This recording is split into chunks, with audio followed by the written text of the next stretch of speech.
Yes. Ya, selamat pagi, Shalom.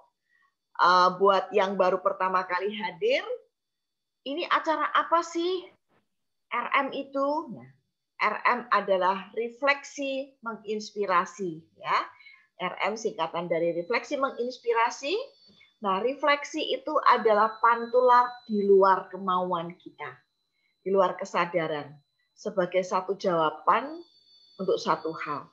Nah, ibu-ibu ya, teman-teman ini hadir di sini tidak membawa sesuatu apa-apa yang akan direfleksikan, ya. Tetapi nanti ketika ada ulasan dan ada gambar yang saya tayangkan, itu akan memantulkan sesuatu di dalam diri teman-teman sekalian ya, para ibu di sini untuk bisa memberikan satu jawaban atas apa yang ditanyakan nanti. Nah, itu seperti itu ya refleksi. Nah, refleksi yang ibu-ibu lakukan, yang teman-teman lakukan ini akan memberikan satu dorongan untuk menginspirasi diri kita sendiri atau juga orang lain. Jadi bisa berpikir kreatif dari refleksi yang kita dapatkan. Nah, visi saya, visi RM ini adalah membawa para wanita ya. Jadi bukan hanya ibu-ibu ya mestinya, tapi boleh dihadirkan teman-teman wanita yang lain juga ya.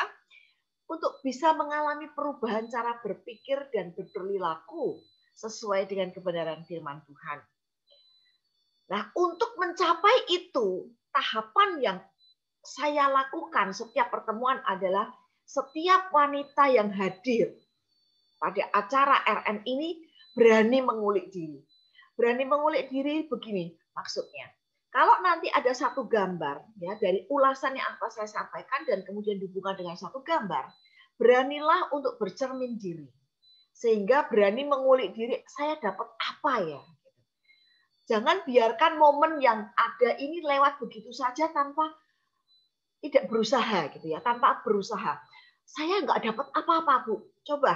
Cobalah mengikuti dari awal. Nanti akan mendapatkan karena nggak bisa terus dari akhir-akhir baru masuk terus nanti nyambung. Nanti nggak persis seperti yang diharapkan, ya. Jadi itulah kita harus berani berkomitmen dengan waktu yang sudah saudara luangkan untuk ikut RM. Siap merefleksikan diri dan memberikan testimoni. Dari mengulik diri, dari refleksi, itu bisa menolong semua yang hadir untuk mengungkapkan apa yang didapat. Nah, itu sebagai satu latihan untuk memberikan testimoni, sebagai satu latihan diri kita bahwa kita dapat sesuatu, apa yang kita katakan ini menjadi dorongan yang kuat untuk kita lakukan. Sesuai dengan kebenaran firman Tuhan, ya. Nah, ini apa yang saudara lakukan di RM ini akan menjadi satu inspirasi buat banyak orang kalau saudara utarakan. Kalau saudara diam-diam buat dirinya sendiri nanti ya. Makanya saya rindu untuk bisa dibagikan ke banyak orang. Minimal ada yang di sini. Tetapi nanti kalau saya share di YouTube, didengarkan orang, itu pasti akan menginspirasi orang juga ya. Nah, dengan kerendahan hati kita akan mengandalkan kekuatan dari Tuhan untuk bisa melakukan kebenaran firman-Nya. Hari ini tema kita iman dalam sebuah keranjang. Ya, dari pergumulan yang kemarin sempat saya utarakan temanya, saya akhirnya memutuskan mengambil tema iman dalam sebuah keranjang. Mari sebelum lebih lanjut, kita akan masuk dalam doa ya. Bapak yang di surga, terima kasih karena kami percaya tidak ada satu pertemuan yang bisa terjadi tanpa campur tangan ilahi, tanpa campur tangan Tuhan untuk kita bisa bersama-sama mendapatkan berkat dari Tuhan. Oleh sebab itu Tuhan, terima kasih untuk wanita-wanitamu yang hadir di RM hari ini. Kami bersyukur karena mereka mempunyai kerinduan untuk bertumbuh bersama. Kami bersyukur karena mempunyai kerinduan untuk mencoba merefleksikan apa yang ada di dalam diri. Sehingga sungguh-sungguh Tuhan, itu bisa mengilhami diri kami dan mengilhami banyak orang untuk bisa melakukan kebenaran firman. Engkau berkati jam ini dan setiap kami Tuhan, agar sungguh-sungguh waktu ini tidak sia-sia bagi kami, tapi kami dibentuk oleh Tuhan melalui acara ini. Bantu hamba-Mu untuk bisa berbicara, menjelaskan, sehingga segala sesuatunya bisa berjalan sesuai kebenaran firman Tuhan. Terima kasih untuk teknologi yang boleh kami pakai. Biarlah hadirat Tuhan nyata melalui acara kami. Dalam nama Yesus kami berdoa. Amin. Kalau iman dalam sebuah keranjang itu temanya. Apakah kira-kira ada yang tahu bicara soal apa ya? Kan kita bicara soal wanita nih. Wanita siapa yang kita ulik? Siapa? Ada yang bisa bicara? Bisa yang memberikan pendapatnya? Bu Yanti mau bicara? Siapa, Bu? Itu bukan, Bu, istrinya Daud yang istrinya Daud, Bu. Oh, oke. Abigail ya, Bu? Abigail ya? Bukan. Apa siapa namanya? Oh ya, dia diturunkan dari atas ya, masih jauh. Ini saya berbicara soal ibunya Musa. Oh. Ya, oke ya. Kita akan jalan. Nah, sebelum kita membahas tentang ibunya Musa, Yokebed atau Yokebed, ada yang menyebutnya begitu ya. Kita mengulas sedikit tentang The Coaching Game. Yang sudah sering hadir mungkin sudah tahu, tapi yang baru belum tahu. Nah, yang sudah tahu pun alangkah baiknya menyimak. Kenapa? Karena dengan menyimak Anda akan dibawa kepada satu hal di ending nanti, ya. The Coaching Game ini ada. The Coaching Game ini bentuknya seperti ini, ada yang seperti ini namanya Faces, yang ini terbaru namanya Flow. Saya belum pakai yang ini, saya masih pakai yang ini hari ini, ya. Saya pakai yang punktum. Nah, punktum ini bentuknya seperti ini. Sambil saudara bisa lihat ya, di sini ada petunjuk-petunjuknya. Nah, ini kalau kita bertemu ya, kalau saya misalkan one on one ya, saya ketemu Bu Yanti gitu, yuk kita main-main bersama.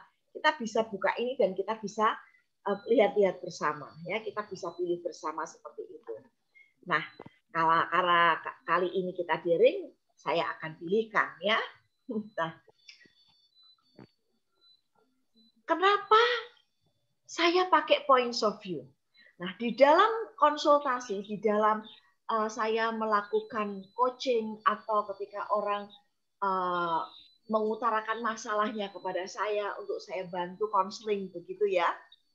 Nah, seringkali dalam konseling itu banyak hal yang diutarakan dengan tanya jawab. Seringkali jawabannya itu kurang bisa memuaskan kepada saya yang bertanya. Jawabnya ya dan tidak sudah bisa mati gitu, nggak bisa lanjut lagi gitu ya. Dan tidak semua orang itu bisa mengkomunikasikan apa yang ingin dia utarakan. Bingung Bu, saya mulainya dari mana? Gitu. Seringkali seperti itu ya. Nah, juga bingung. Masalahnya di mana? Nggak ketemu. Pokoknya udah jadi benang ruwet yang bundek gitu ya. Curhat. Kadang-kadang orang yang bisa ngomong curhatnya panjang lebar.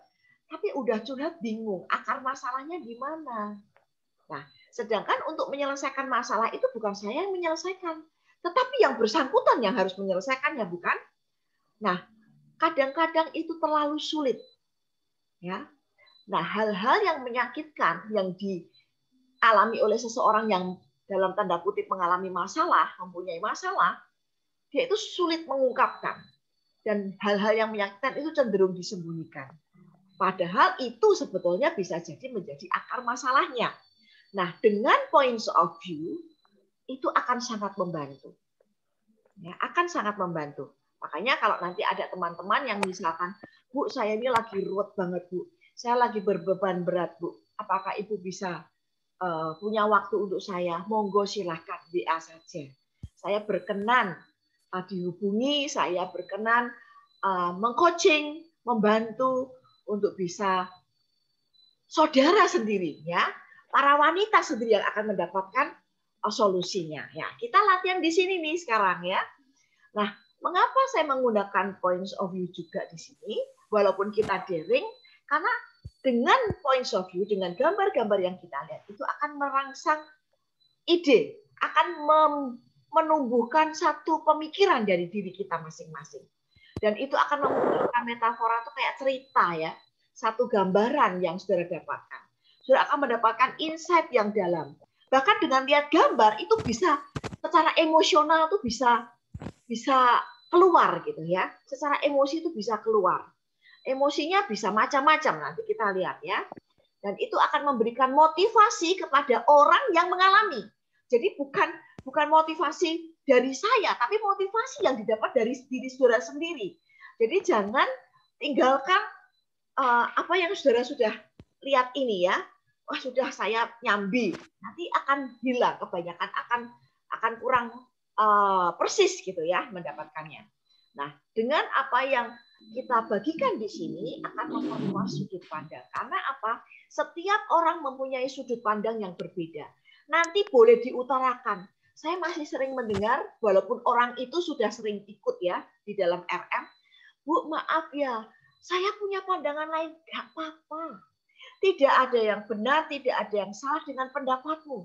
Itu menurut sudut pandangmu. Justru dengan diutarakan, orang lain akan punya sudut pandang yang lain. Membantu banyak teman di sini untuk menemukan hal-hal yang baru. Ya, jadi percaya dirilah dengan apa yang saudara dapatkan. Begitu ya. Nah, di points of view, caranya main bisa facing up. Facing up itu gambarnya diperlihatkan seperti ini. Tetapi bisa juga dengan cara facing down. Jadi bukan kayak kartu tarot terus gini dikocok terus pilih gitu ya. Ini bukan kartu tarot, tetapi kartu yang sudah dipikirkan oleh pembuatnya yaitu Eva dan Yaron. Tetapi permainannya kalau ditutup ya nggak apa-apa. Secara ditutup kita ambil dan ini kita konsekuen. Wah, ini persis banget ini. Yang saya ambil persis banget dengan apa yang ada di situ ya. Nggak sengaja, tapi precise, tepat ya. Nah, ini dengan tertutup saya buka, saya akan mengulik diri dengan gambar ini. Tetapi kalau dengan facing down, facing up, ini berarti dibuka. Dengan dibuka, saya lihat nih gambarnya macam-macam gitu ya. Satu hari ya, kita bisa ketemu ya. Bisa main dengan facing up dan facing down. Kita bisa lihat buka, kita tertarik yang mana? Wah, saya tertarik yang ini, Bu. Saya mau ambil ini. Misalkan ada 50 orang, masing-masing bisa ambil sendiri-sendiri seperti itu ya. Jadi dengan pilihan gambar itu akan di-coaching untuk menemukan sesuai dengan insight-nya nanti. Nah, ini tadi yang saya bilang. Dengan mengulik diri, saudara perhatikan ya, banyak ekspresi di sini. Saya yakin, walaupun saudara tidak mengutarakan, mungkin saudara tidak sampai nangis-nangis, ya walaupun ada itu pun tidak salah. Saudara bisa mempertawakan diri saudara sendiri. Bisa ketawa, bisa sedih, bisa nangis, bisa gitu banget sih gue gitu ya. Atau apapun ekspresinya yang ada nanti di diri saudara, ingat, tidak ada yang salah, tidak ada yang menghakimi saudara. Jadi tidak ada no expectation. Tidak ada seorang pun yang mengharapkan orang lain sama seperti saya. Pasti beda. Ya. Kalau ada sama pasti ada bedanya. Jadi jangan mengharapkan orang lain seperti saya. Tidak ada menghakimi. Jadi kita bebaskan pikiran kita dari hal itu. Sekarang yang penting saudara hadir di sini, betul-betul hadir menikmati apa yang saya sampaikan untuk kemudian nanti saudara bisa menemukan insight. Ya. Nah, unexpected but precise. Saudara itu pertama datang ke RM kan tidak ada bayangan apa-apa dan untuk mendapatkan apa-apa dari pembicaraan ini.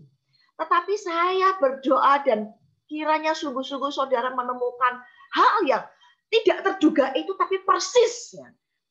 Unexpected but precise. Persis, kok bisa persis ya? Saya begitu ya. Saya tuh menemukan itu. Itulah diri saya, begitu ya. Itu yang betul-betul saya harapkan dan pastinya saudara menjadi pengharapan saudara ya. Kalau enggak dapat sesuatu kan sia-sia waktu ini toh.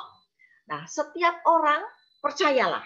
Setiap orang, setiap kita, setiap wanita RM yang ada di sini akan memiliki sumber daya. Kemampuan itu diberikan oleh Tuhan untuk saudara bisa kuat menyelesaikan masalah saudara sendiri. Nah, di sini kita bisa berbagi untuk bisa saling membantu dan menyelesaikan.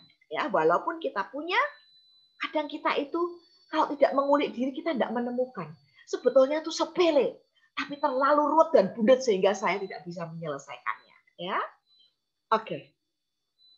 Hari ini kita belajar dari Keluaran 2 ayat 6 sampai 10. Sebetulnya ayatnya panjang, tapi saya potong yang ini yang kita ulas ya. Nah, Yokebed ini adalah ibu Musa. Sangat jarang diulas ya, karena saya berjanji bagaimana mengulas dari secara urutan ya. Saya coba urutkan ini, saya sampai pada Yokebed sekarang. Yokebed itu artinya, namanya dia adalah Yahweh adalah kemuliaan. Nah, itu betul-betul nyata di dalam perbuatan imannya, di mana dia memuliakan Yahweh yang dia sembah. Ya. Nama Yokebed itu hanya ada 2 di dalam Alkitab. Tertulisnya tuh hanya di 2 ayat ini. Jadi sangat sulit untuk mencari hal-hal lebih detail tentang dia. Di sini dituliskan, dan Amran mengambil Yokebed. Jadi Amran ini ayahnya Musa, mengambil Yokebed ya, ibunya Musa, saudara ayahnya, menjadi istrinya. Jadi ini masih seperti Ishak dan Sarah, Yakub dan Ribka, ya, yang saling berkaitan, ya, bersaudara menjadi istri. Ini melahirkan Harun dan Musa baginya. Padahal ada si Miriam juga, sebentar nanti di sini ya. Umur Amran 137 tahun. Dan nama istri Amran ialah Yokebed, anak perempuan Lewi, yang dilahirkan bagi Lewi di Mesir, dan bagi Amran perempuan itu melahirkan Harun dan Musa dan Miriam. Ini kebalik-balik ya urutannya. Saudara mereka yang perempuan, dari Bilangan 26 ayat 59. Nah, hanya 2 ayat ini saja yang menyantumkan nama Yokebed. Saya melihat ya di sini, kadang-kadang ya kita ini sebagai wanita tidak banyak tercantum namanya, walaupun banyak yang kita lakukan. Terimalah itu. Yang penting apa? Sesuai dengan namanya Yokebed. Allah dimuliakan. Ya, apalah arti sebuah nama? Yang penting adalah perlakuan kita, karya yang kita wujudkan. Nah, ini di sini dikatakan dia adalah orang perempuan Lewi, anak Lewi. Ini ada perdebatan. Apakah benar keturunan Lewi, anaknya beneran, atau dari keturunan-keturunan yang dari anaknya yang lain? Ya, itu memang tidak jelas. Yang penting bahwa dia keturunan dari imam. Berarti dia paham akan Taurat. Ya, itu yang penting. Kemudian Keluaran 2:5-7 berbunyi demikian. Saya langsung terangkan ya. Maka datanglah putri Firaun untuk mandi di Sungai Nil, sedang dayang-dayangnya berjalan-jalan di tepi Sungai Nil. Lalu terlihatlah olehnya peti yang di tengah-tengah teberau itu, maka disuruhnya hambanya perempuan untuk mengambilnya.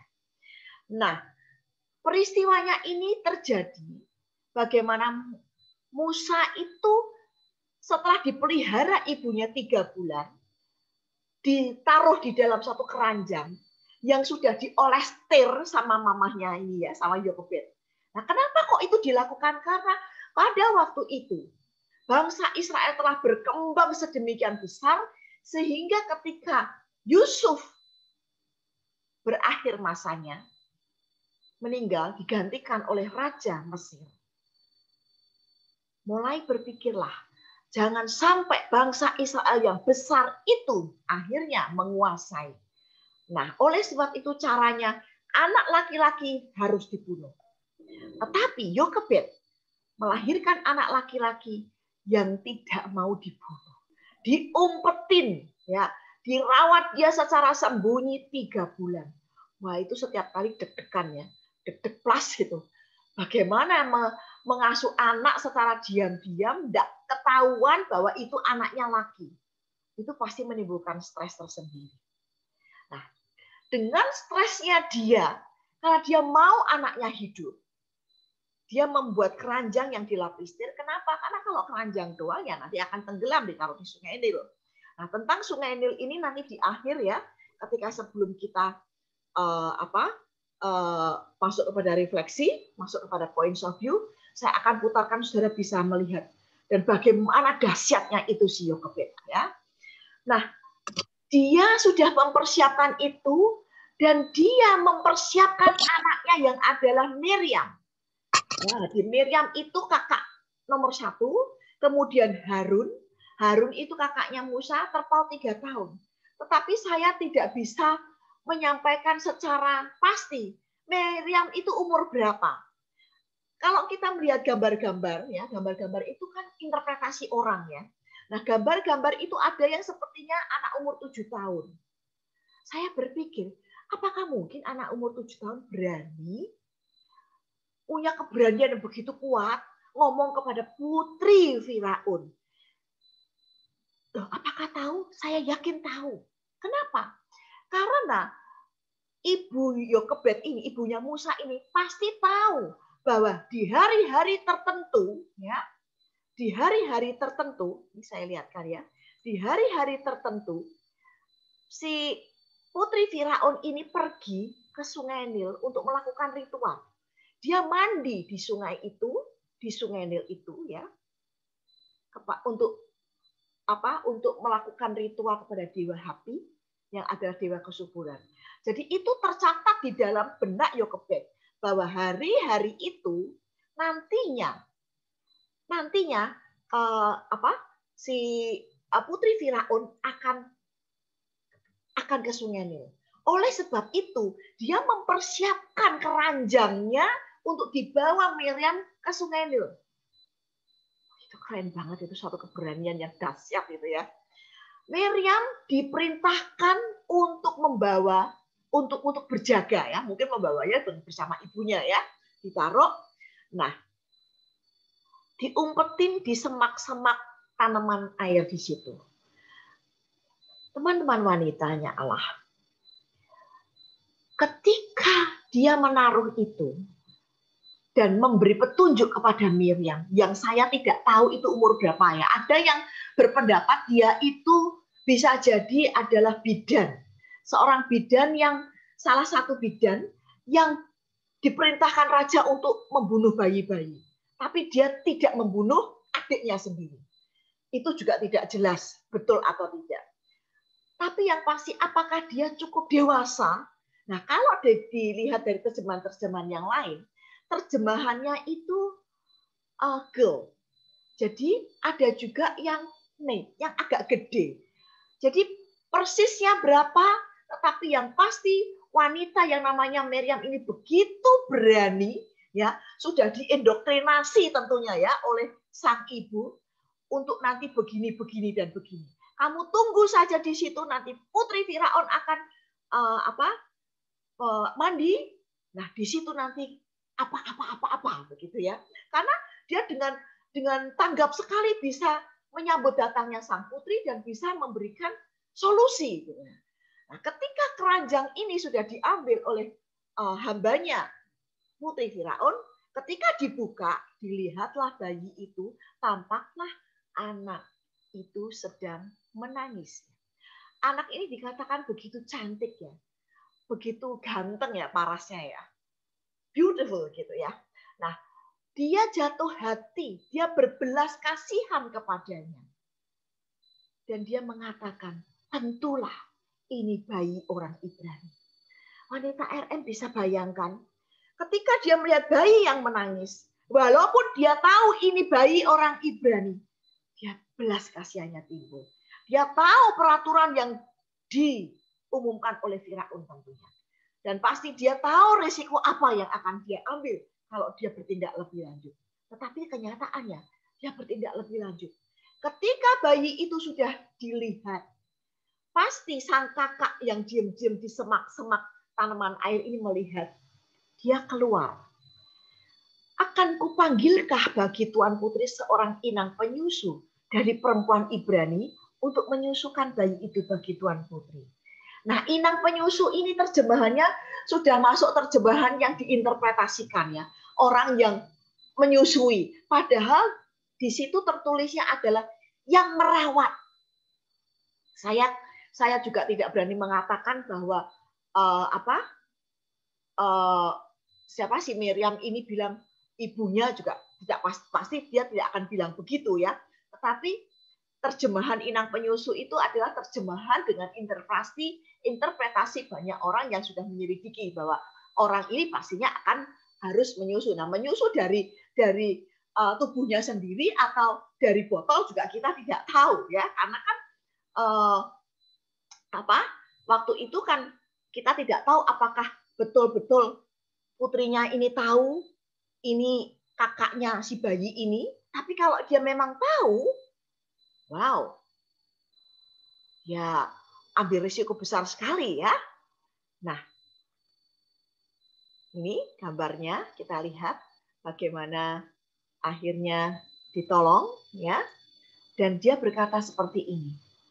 Sahut putri Firaun kepadanya, baiklah. Nah, di dalam terjemahan yang lain ini bukan baiklah tapi go. Pergi ya. Cepat kamu pergi ya. Dan gadis itu memanggil ibunya.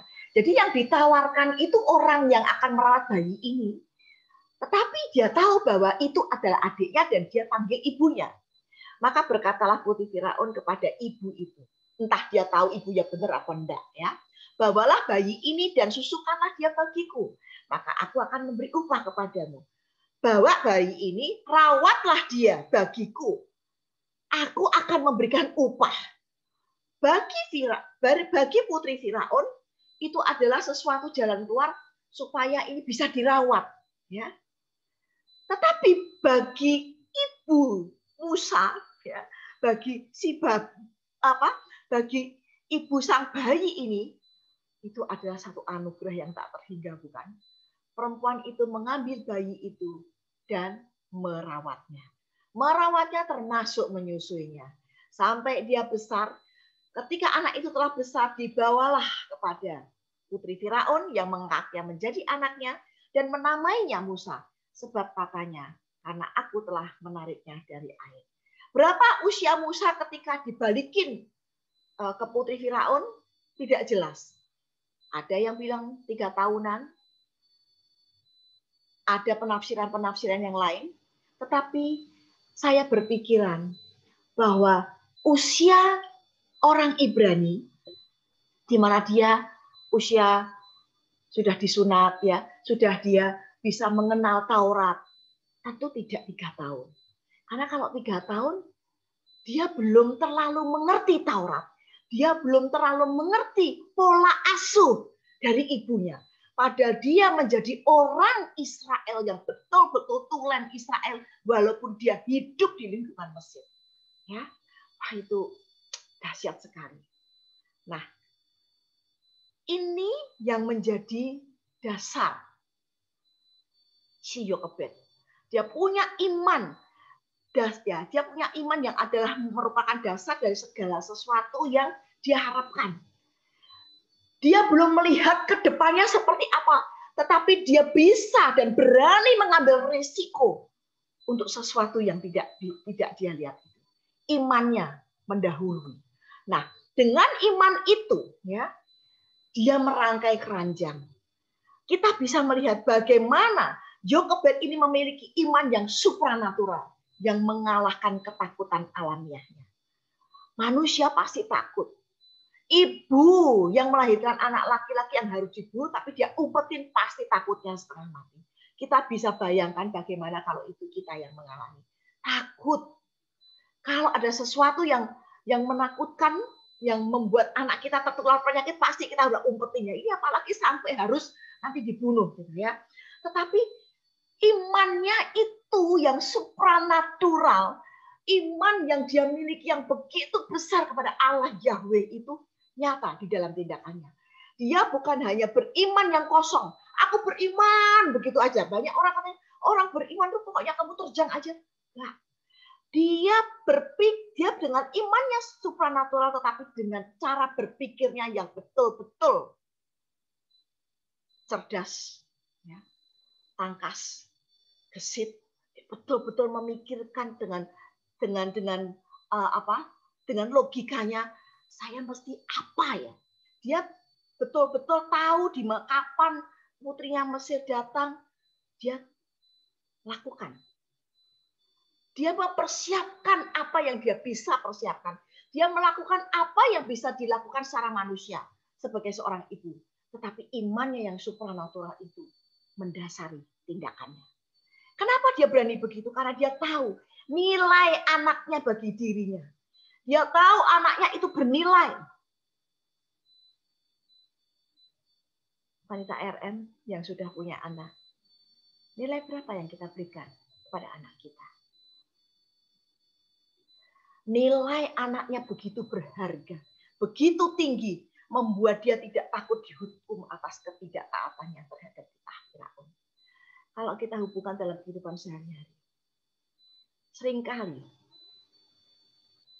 kita tidak bisa menilai anugerah Tuhan di dalam diri anak kita dengan tinggi.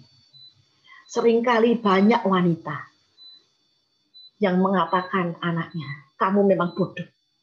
Kamu memang tidak bisa. Kamu memang tidak layak. Aduh, kasihan banget. Ya. Semoga kita bukan menjadi ibu yang macam itu. Dia tahu nilai anaknya.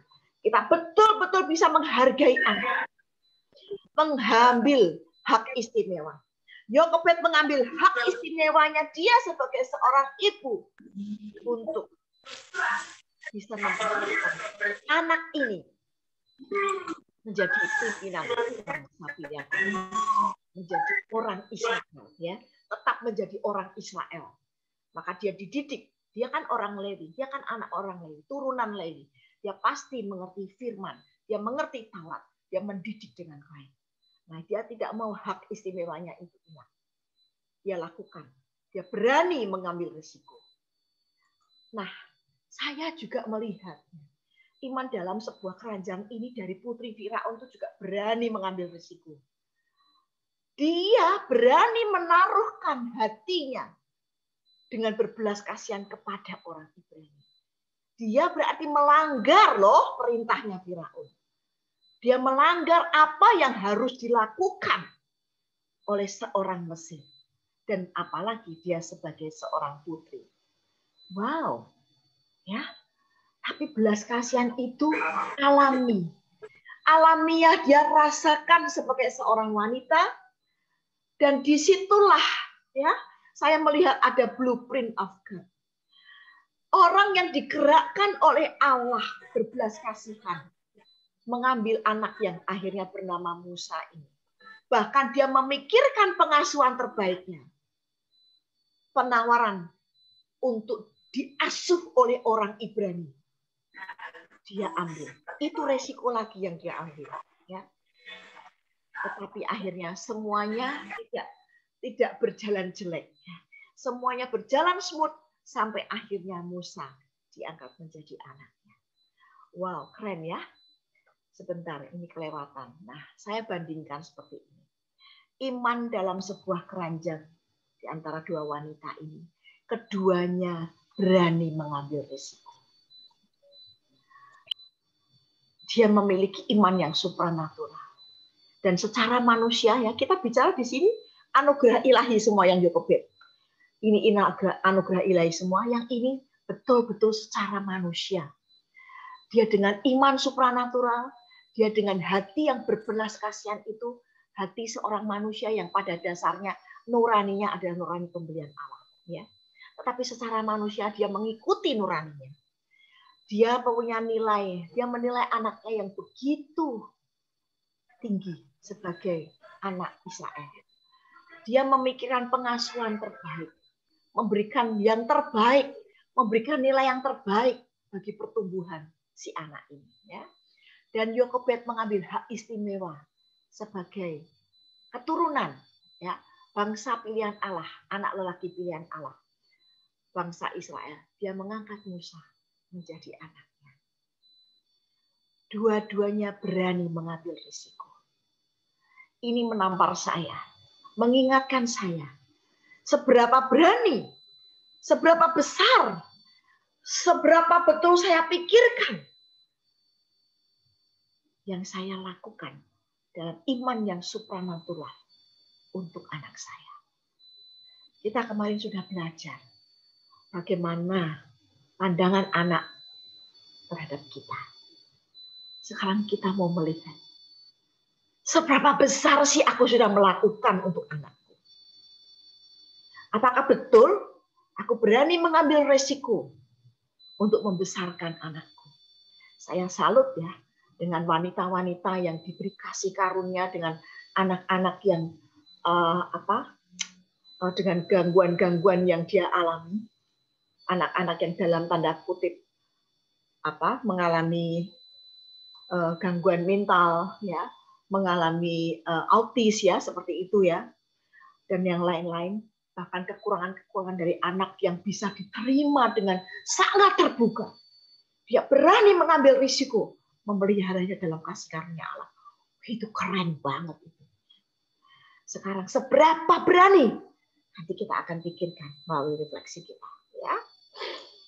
Sekarang kita mau masuk kepada diri kita. Saya ini dalam keadaan seperti ini ya Tuhan. Saya mau bersikap lembut terhadap diri saya. Tidak menghakimi terlalu tajam. Tapi saya mengulik diri.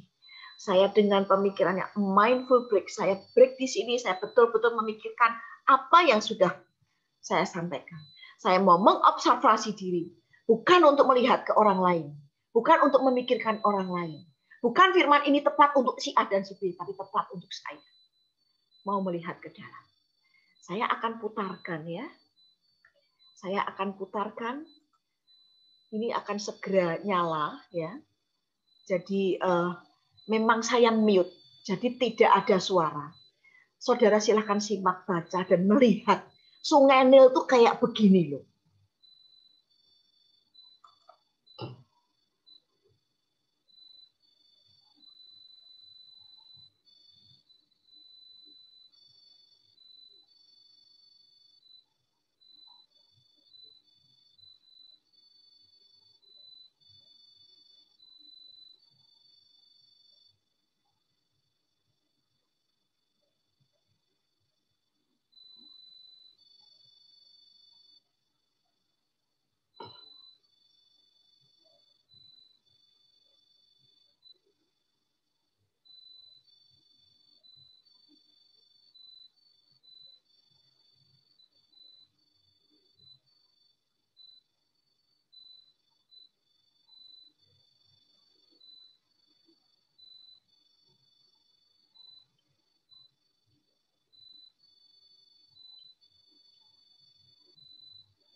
Ya, saya stop.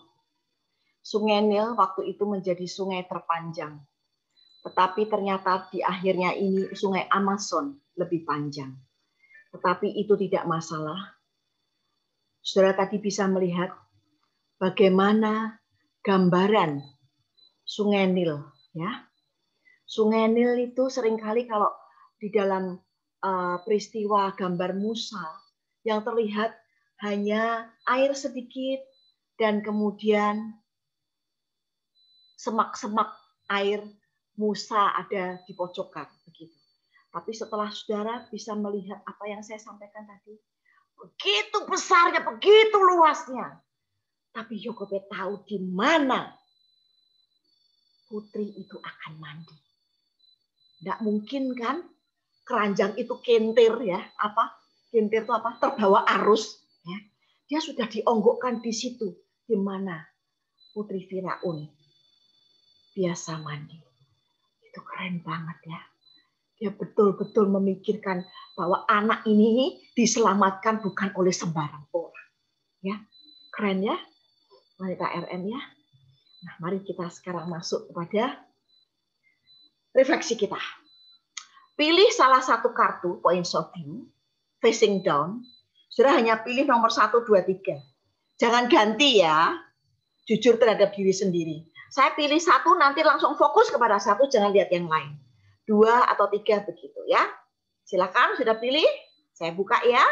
1, 2, 3. Sesuai dengan pilihan saudara, silakan wanita RM memperhatikan pilihan gambar. Saya akan pandu. Silahkan saudara, teman-teman RN, melihat gambar apa yang ada di gambar pilihan saudara. Fokuskan dulu. Lagi ngapain dia?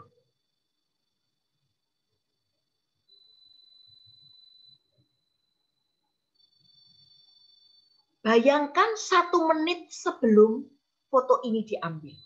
Sebelum gambar ini diambil.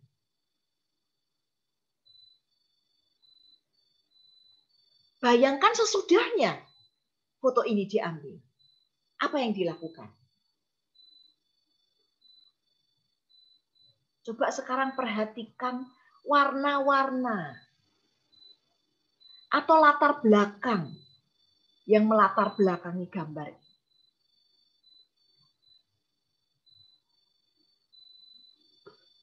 Ada detail apa yang menurut wanita RN itu mengganggu atau justru itu menarik perhatian? Kenapa itu ada di sana ya?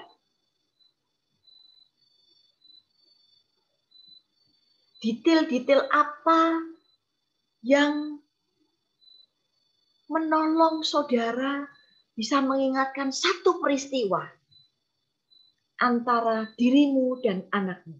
Siapa saja, anak yang mana saja. Di mana waktu itu ada satu tuntutan keberanian dari seorang ibu.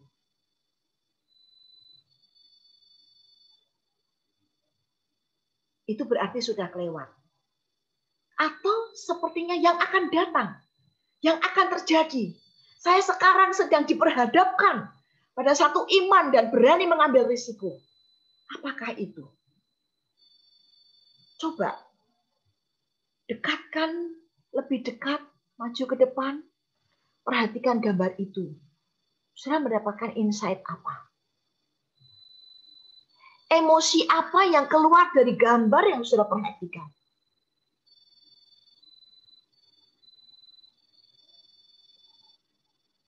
Tarik ke belakang, perhatikan dari jauh.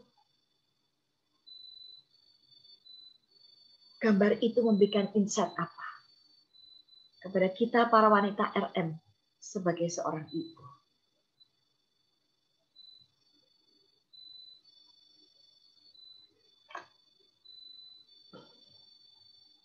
Apa yang terkoneksi dari pikiran kita, bahkan hati kita terhadap gambar yang kita lihat.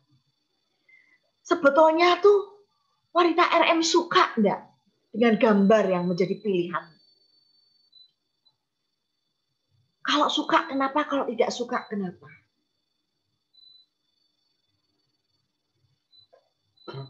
Kalau mau dikasih tulisan, tulisan apa yang menjadi judul dari refleksi saya?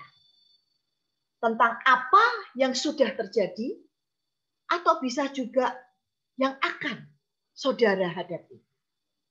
Beranikah aku mengambil risiko, bertanggung jawab dalam jalan iman? Apakah gambar ini menantang saya kepada perjalanan iman yang makin besar?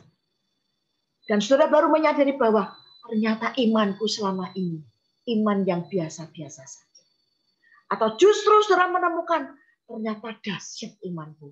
Aku dikuatkan Tuhan untuk berani mengambil risiko, bertindak dalam iman, dalam hubungannya dengan anakku. Mari, saya buka kesempatan untuk sharing.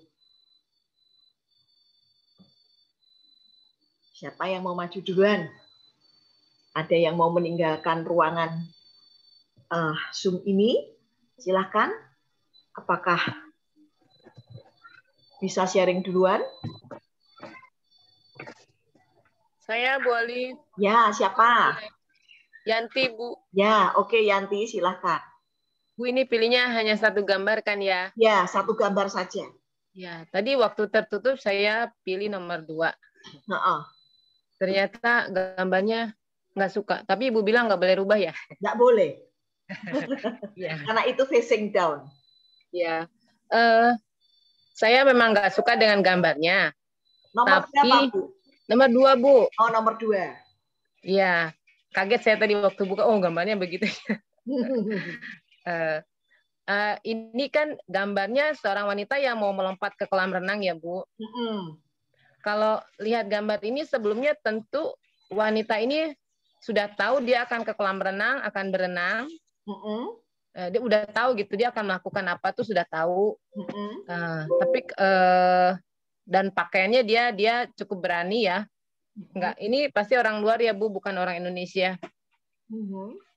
Anak kecil loh, Bu. Oh, ini anak kecil ya? Oh ya, Tapi ya orang Indonesia juga berani kok pakai bikini.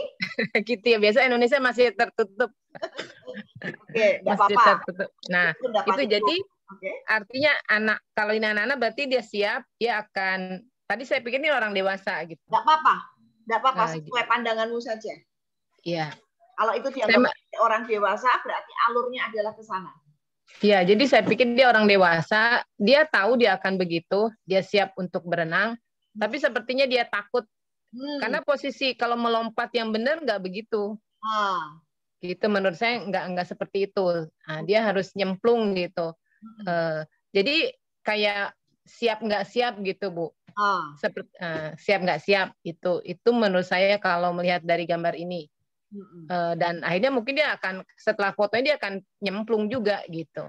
Dan dia harus menyelesaikan proses berenangnya gitu. Apa hanya main-main atau memang mau berfun atau apa, saya nggak ngerti. Tapi artinya dia harus menyelesaikannya, Bu. Iya. Gitu. Nah, kalau ditarik ke saya, Bu, yang saat ini lagi terjadi nih, saya itu lagi di kantor gitu ya, merasakan pandemi, Bu, kan pandemi itu diberikan waktu WFH, masuk nggak masuk gitu ya. Saya itu ngedapet, awalnya kita masuk terus pimpinan kami kasih kesempatan untuk boleh masuk WFH, selang-seling tidak masuk, yang penting di kantor ada orang gitu. Nah, saya itu sudah buat schedule ya, sehari masuk, sehari enggak, beda-beda orang gitu. Ternyata apa yang saya buat itu jatuh ke teman-teman, mereka berpikirannya beda. Ternyata malah jadi bermasalah gitu. Masing-masing punya pandangan sendiri bagaimana baiknya untuk WFH dan WFO gitu, Bu. Nah, kita hanya 3 staff, tetapi nah dari 2 teman itu mereka hanya berani ngomong ke saya. Menurut mereka apa gitu. Menurut yang satu apa. Nah, mereka nyambungnya ke saya. Saya kan nggak mungkin keep sendiri, Bu. Jadi saya sampaikan. Oh, ternyata jadi masalah gitu. Jadi mereka itu ada yang bilang, kalau kamu buat seperti ini nanti akan jealous. Nah, aku sampaikan dong, menurut dia, kalau dibuat seperti ini akan terjadi jealous. Nah, yang saya sampaikan nanggepin, oh dia jealous ke saya ya gitu. Sementara saya tidak merasa begitu. Saya pikir itu memang pemikiran dia gitu. Teman yang satu begitu dengar saya gitu, oh dia jealous sama saya tuh gitu. Terus jadi sekarang itu jadinya diam-diaman, Bu. Nah, saya itu sebetulnya waktu sebelum ada pimpinan mengatakan WFO dan WFA itu saya nggak mau nanya gitu. Saya mau masuk aja is okay, nggak masalah. Tapi karena kita kan menggaji dipotong, Bu.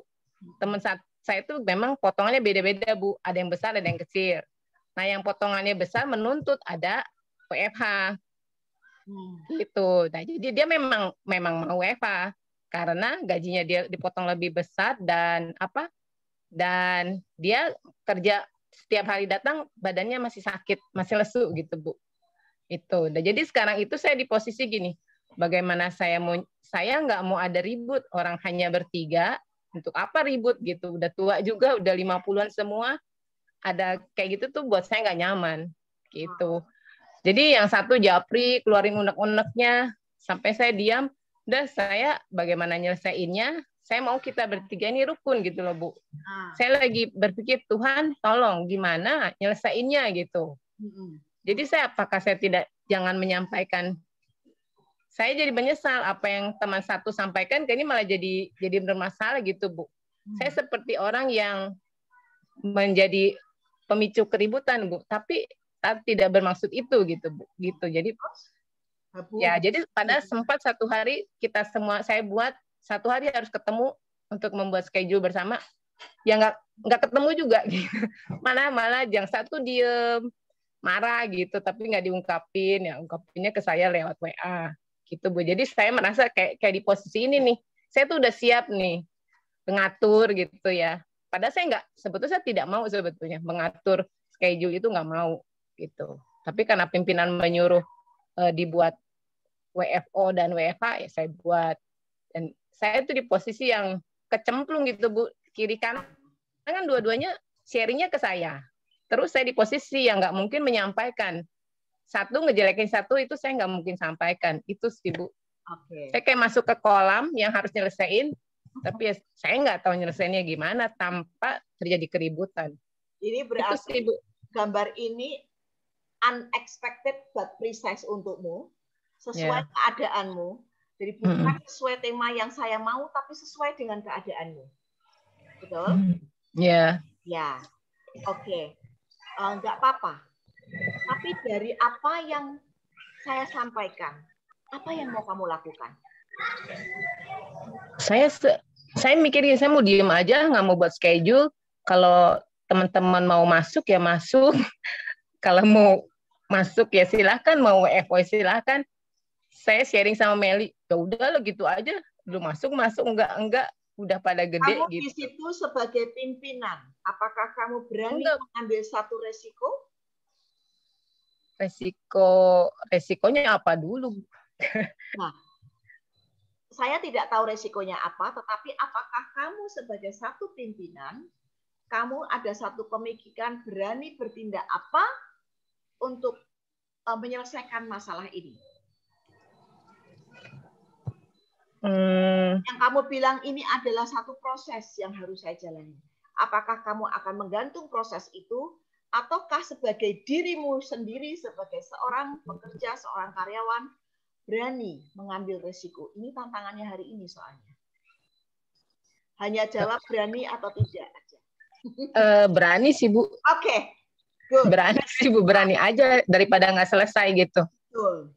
Apa langkah apa yang ingin kamu lakukan? Saya maunya buat schedule seperti yang sehari masuk, sehari enggak gitu. Don't care dengan mereka yang mau 2 hari masuk, terus libur gitu. Good. Buat schedule dan harus berani mengambil resikonya ya. Resikonya nanti apa? Ya itu kamu harus atasi kemudian hari lagi. Jadi yang pasti bahwa mesti berani. Seorang pimpinan, apalagi seorang pimpinan ya. Ini saya bukan pimpinan, Ibu. Oh, bukan pimpinan. Tetapi kalau kamu diserahi satu tugas, berarti kan kamu ini dianggap orang yang dipercaya oleh bos. Ya. Nah, berarti kiranya Yanti yang sudah bilang berani ambil risiko, oke. Kamu doakan, kamu pikirkan untuk kamu bisa melangkah maju, menyelesaikan apa yang kamu anggap masalah. Betul? Ya, Bu. Thank you. Menggantung, ya, nggak bisa menggantung. Nanti lebih lanjut bisa diskusi sama saya. Oke? Oke, Bu. Thank you, Ibu. Berani ya. Oke, silakan. Siapa lagi?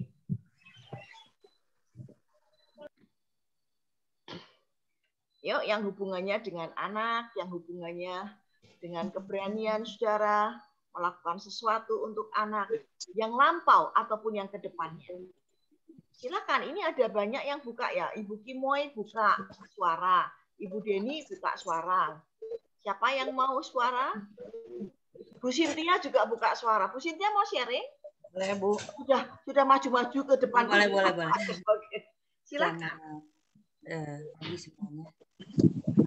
Udah lama ya nggak berjumpa. Nah, kebetulan nggak tahu hari ini kok saya diingetin nih firman kedua kali tentang iman ini. Firman Tuhannya saya ambil dari Ibrani 11 ayat 23. Karena iman maka Musa setelah ia lahir disembunyikan selama 3 bulan oleh orang tuanya.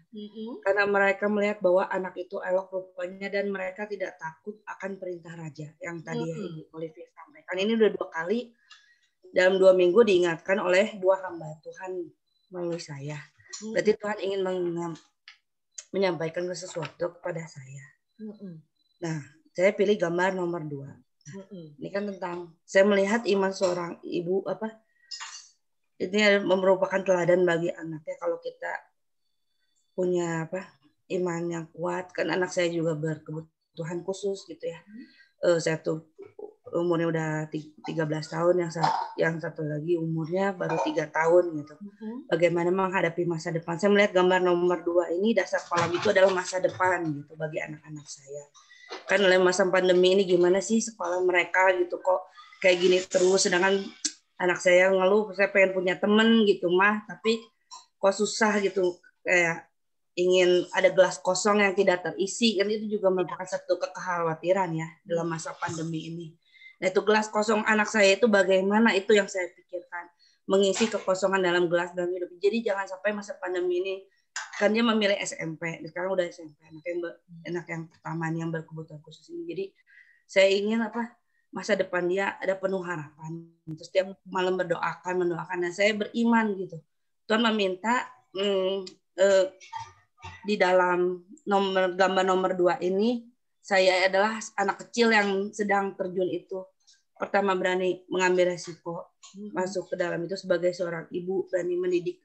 Walaupun nggak bisa keluar rumah, tapi saya harus berusaha menjadi teman baginya, mengisi gelas kosong itu.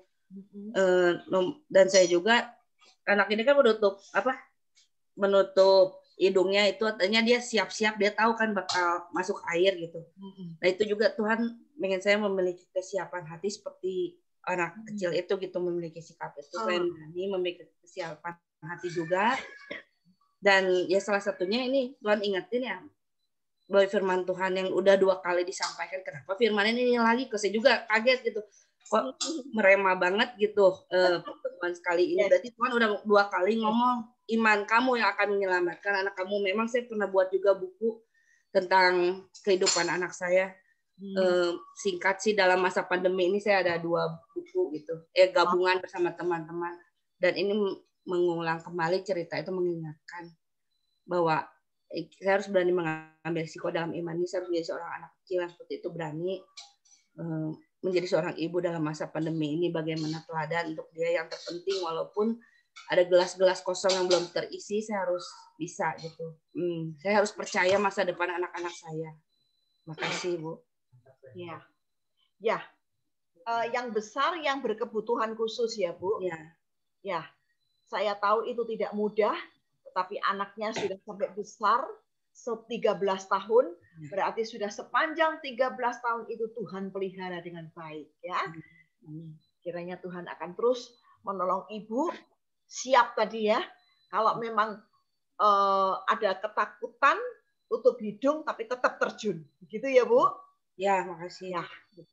Bu, itu tadi bilang ada buat buku. Apakah ada e-booknya supaya bisa dibagi linknya dan kita bisa baca-baca memberkati Bu?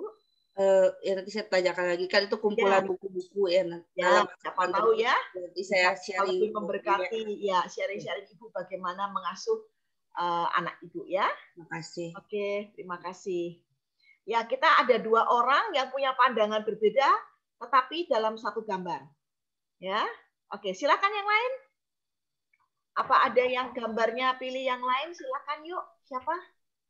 Saya Bu. Siapa? Ya Bu. Ripka. Ya, mari Bu Ripka. Saya belum melihat wajahnya Bu Ripka loh. Mohon maaf Bu, izin off cam ya Bu. Oke, ya, mari. Iya, puji Tuhan. Ini tadi saya pilih gambar nomor 3. Tapi mohon maaf ya Bu, ini saya kurang paham ini gambarnya bagaimana. Cuma kalau saya tuh pilih gambar nomor 3 ini, terus begitu gambarnya dibuka itu, saya merasa pas sekali mengena dengan diri saya gitu. Ya, itu yang penting Bu. Iya. Terus? Iya, jadi ini sepertinya ini di pinggir kolam renang ya Bu? Iya, betul. Tapi kok kakinya yang yang di atas gitu? Ya. Jadi kan otomatis itu mungkin kepalanya terendam gitu Bu? Ya. Di air. Terserah apa yang Ripka dapatkan. Jadi mau dibayangkan itu ditenggelam atau apa, nggak apa-apa, utarakan saja. Jadi tidak harus itu sesuai cara pandang saya. Mari silahkan Bu Rita. Pede aja Ibu. Ya. Ya. Jadi saya merasa mengena sekali sama diri saya itu ini kan mengenai dengan anak-anak gitu ya Bu. Nah jadi saya merasa itu bahwa saat ini maksudnya keadaan yang saya hadapi saat ini tuh saya merasa saya bisa melakukan apa saja demi anak-anak saya. Ya puji Tuhan, semua karena kebaikan dan kemurahan Tuhan yang memberi hikmat saya untuk saya bisa melakukan maksudnya saya bisa melakukan apa, saya merasa saya bisa melakukan apa saja demi anak-anak saya, itu semua karena kasih Tuhan yang menuntun saya. Jadi dalam gambar ini Ibu melihat apa? Ya. Dalam hubungannya dengan gambar ini apa? Ini Bu, saya kan merasa seperti ini kakinya ini menggantung di atas, jadi otomatis kan itu kaki kalau apa? saya bayangkan itu ibu jadi apanya di situ? Saya jadi orangnya ini yang iya. Jadi kaki itu adalah kakinya Ibu begitu ya? Iya. Oke, terus? Iya. Jadi saya merasa itu walaupun saya harus diibaratkan dengan posisi sulit seperti itu pun kalau demi anak-anak saya akan bisa melakukannya gitu. Tentu dengan risiko ya Bu ya. Amin. Ya, tentunya dengan Tuhan yang memampukan saya, Bu. Iya. Apakah gambar ini cukup menguatkan Ibu? Puji Tuhan pas tadi kebuka itu, wah saya langsung lihat, aduh posisi tersulit seperti itu pun saya merasa saya akan bisa melakukannya kalau demi anak-anak. Yes. Ibu, kalau gambar ini Ibu kasih judul kira-kira apa Bu? Satu kata saja. Satu kata ya Bu? Ya mau 2 kata ya boleh. Apa? Satu kalimat ya boleh, udah boleh. Ini. Kasih judul aja. Apapun akan kulakukan demi anak-anak. Oh gitu ya. Iya. Sampai gantung kepalanya jungkir di dalam air lagi ya. Iya makanya. Udah bener-bener all out gitu ya Bu ya. Ya Bu, iya. Kalau gitu ditulis ada all out gitu ya Bu. Oh iya betul Bu. All out ya. All out for my kids, oke? Oh iya Bu, iya begitu ya. Boleh dikasih itu dong, boleh dikasih reaction dong, tepuk tangan, hati apa ya? Oh iya. Oke. Thank you Bu. Ya. Oke. Silakan siapa lagi? Saya Bu. Ya, siapa ini? Denny. Ya. Jenny? Iya. Oke, Ibu Jenny baru pertama kali datang? Enggak, udah. Ibu Jenny. Kali. Saya cari Ibu Jenny-nya kok belum. Oh, Denny. Ya. Dari Hong Kong ini. Mari Bu, silakan. Itu Bu, saya kebetulan pilih nomor 1. Ya. Lengkap. Suara saya jelas nggak Bu? Jelas. Suara saya jelas nggak? Kami jelas Bu. Oh. Jadi waktu pertama lihat gambar itu tuh saya merasa kayak saya melihat anak-anak saya itu yang seperti anjing ya Bu, kalau nggak salah itu ya Bu. Ya. Jadi saya ingin memperlakukan mereka seperti itu. Udah saya kasih di sofa, saya tertarik sama sofanya yang warna merah, terus topinya, terus masih ada bantal, itu selimut yang buat bantal. Sepertinya saya tuh sebagai orang tua tuh sepertinya ingin sekali memperlakukan anak-anak saya seperti itu Bu. Jadi kalau gambar itu sebelumnya memberikan rasa nyaman, perlindungan, menutup. Itu kalau ada sofa berarti kan udah di ruangan, nggak kepanasan tapi tetap dikasih topi dan nggak kedinginan karena sofa masih disiapin selimut. Saya tuh inginnya sebagai orang tua tuh saya bisa memberikan yang terbaik untuk anak-anak saya, menjadi pelindung mereka, menjadi penolong mereka, menjadi sahabat mereka seperti itu Bu. Mungkin waktu itu sebelum ke gambar ini diambil mungkin anjingnya itu kan di lantai yang dingin atau mungkin dia nggak dapat tempat yang nyaman seperti itu, terus diangkat sama pemiliknya sama penolongnya diletakkan di tempat yang seperti itu tuh gambar itu benar-benar menyentuh yang ya ampun seperti Tuhan itu memperlakukan kita seperti itu. Yes. Jadi saya benar-benar tersentuh tadi lihat gambar kok. Saya tuh kalau setiap ada apa-apa saya curhat ke Tuhan tuh Tuhan sudah sediakan sepertinya seperti itu. Yes. Gambar itu yang saya tangkap. Jadi ada dari awal yang, saya milih ya. nggak tahu sebelum dibuka tuh dana nomor 1 milihnya ya. Oh iya, Ibu. Jadi kalau disimpulkan anjing ini bisa jadi anak ibu ya, diumpamakan anak ibu juga sendiri ya. Kalau ibu di dalam hubungannya dengan Tuhan, kalau hubungannya dengan anak berarti anak betul. ibu. Ya. Keren ya Bu, terharu betul, ya Bu. itu. Emosinya bisa terungkap ya Bu. Ya, terharu. Ya, jadi terima kasih Bu Olive. Itulah yang terjadi dan itu akan menguatkan dalam perjalanan ibu sebagai ibu. Amin, amin, amin. Ya. Terima kasih Bu. Terima kasih Bu Deni, Tuhan Yesus memberkati. Terus siapa lagi? Saya juga ikut terharu ya. Ayo siapa lagi silakan. Ini biasanya agak lama-lama, nanti kalau udah dibuntut-buntut baru waktunya habis. Ayo, siapa lagi? Saya mungkin Bu ya. Monggo Bu Tutri. Nah, Android-nya baru belum ditulis Tutri ya. Berkat Ibu, berkat Tuhan, puji Tuhan. Iya, saya melihat nomor 1 juga Ibu ya. Ya, oke. Sejak awal saya melihat nomor 1. Sebenarnya saya nggak suka. Kenapa itu kok gambarnya kok anjing gitu ya? Ya, tetapi itulah yang saya bayangkan. Seperti Ibu Deni tadi ya, ketika kita merawat anak kita, membesarkan anak kita, kita ingin mereka itu merasakan kenyamanan, merasakan ya sesuatu. Ya, maaf Bu, tolong bisa di-mute ya, Vina, tolong bantu. Oke, terus Bu.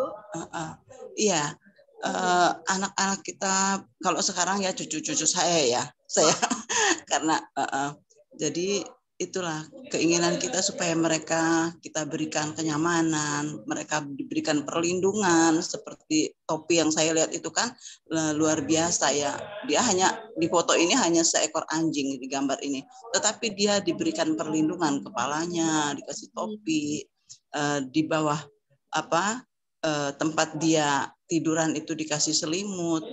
Itu luar biasa, dan ini sebenarnya yang selalu kita impikan untuk merawat anak-anak kita berikan hal nyaman. Tetapi saya lihat matanya, mata si anjing di gambar ini, ya dia fokus melihat ke depan, ya melihat ke depan. Jadi sebenarnya itulah untuk anak-anak kita arahkan supaya dia tetap fokus kepada Tuhan. Ya, karena hanya Tuhan itu tempat bersandar yang baik, dan kemudian menutup telinga, menutup pikiran dari hal-hal yang di luar Tuhan, dari hal-hal yang mungkin akan merusak masa depannya gitu ya. Seperti di sini dikasih topi. Nah, itu yang saya pikirkan seperti itu Ibu ya. Dan kadang-kadang banyak resiko untuk kita membesarkan anak itu, banyak sekali tantangan. Tetapi seperti tadi Yokhebed ya, dia melihat ke depan bahwa anak-anak kita itu sangat berharga, anak-anak kita itu punya nilai ke depan. Jadi ya kita harus memang memberikan kepada mereka itu tuntunan untuk anak-anak kita bisa fokus melihat ke depan, melihat kepada Tuhan, melihat apa yang baik yang Tuhan sudah sediakan sebenarnya. Mungkin itu ya, mungkin lebih jelasnya Ibu bisa kasih masukan juga buat saya. Terima kasih Bu. Jadi memang itulah ya hati seorang ibu ya, memberi, memberi, dan memberi. Adakah satu tantangan yang sedang Ibu hadapi, mungkin untuk cucu atau apa anaknya, untuk anak ya, khususnya untuk anak, apakah ada sesuatu yang saat ini sedang menantang Ibu untuk berani mengambil resiko? Hanya jawab ada atau tidak. Ya, seperti kalau sekarang ini yang dekat dengan saya itu Cucung ya Bu ya. Cucung, ya. Dia sedang di dalam pendidikan, kalau sekarang ini daring, tetapi ya kadang-kadang gimana ya, kalau juga tidak diawasi, kadang-kadang tidak sungguh-sungguh kita mengawasinya, kadang-kadang waktu-waktu daring itu nggak dipakai dengan baik. Nah, itu sebenarnya tantangan buat saya karena mamanya, papanya itu sehari-hari kan aktif bekerja ya Bu ya. Sedangkan saya saat-saat ini sedang pandemi ini memang saya sedang istirahat dalam ini. Jadi sayalah yang mendampingi mereka sehari-hari. Dalam daring itu Ibu sendiri juga mungkin belum terlalu paham gitu ya Bu. Bagaimana Ibu?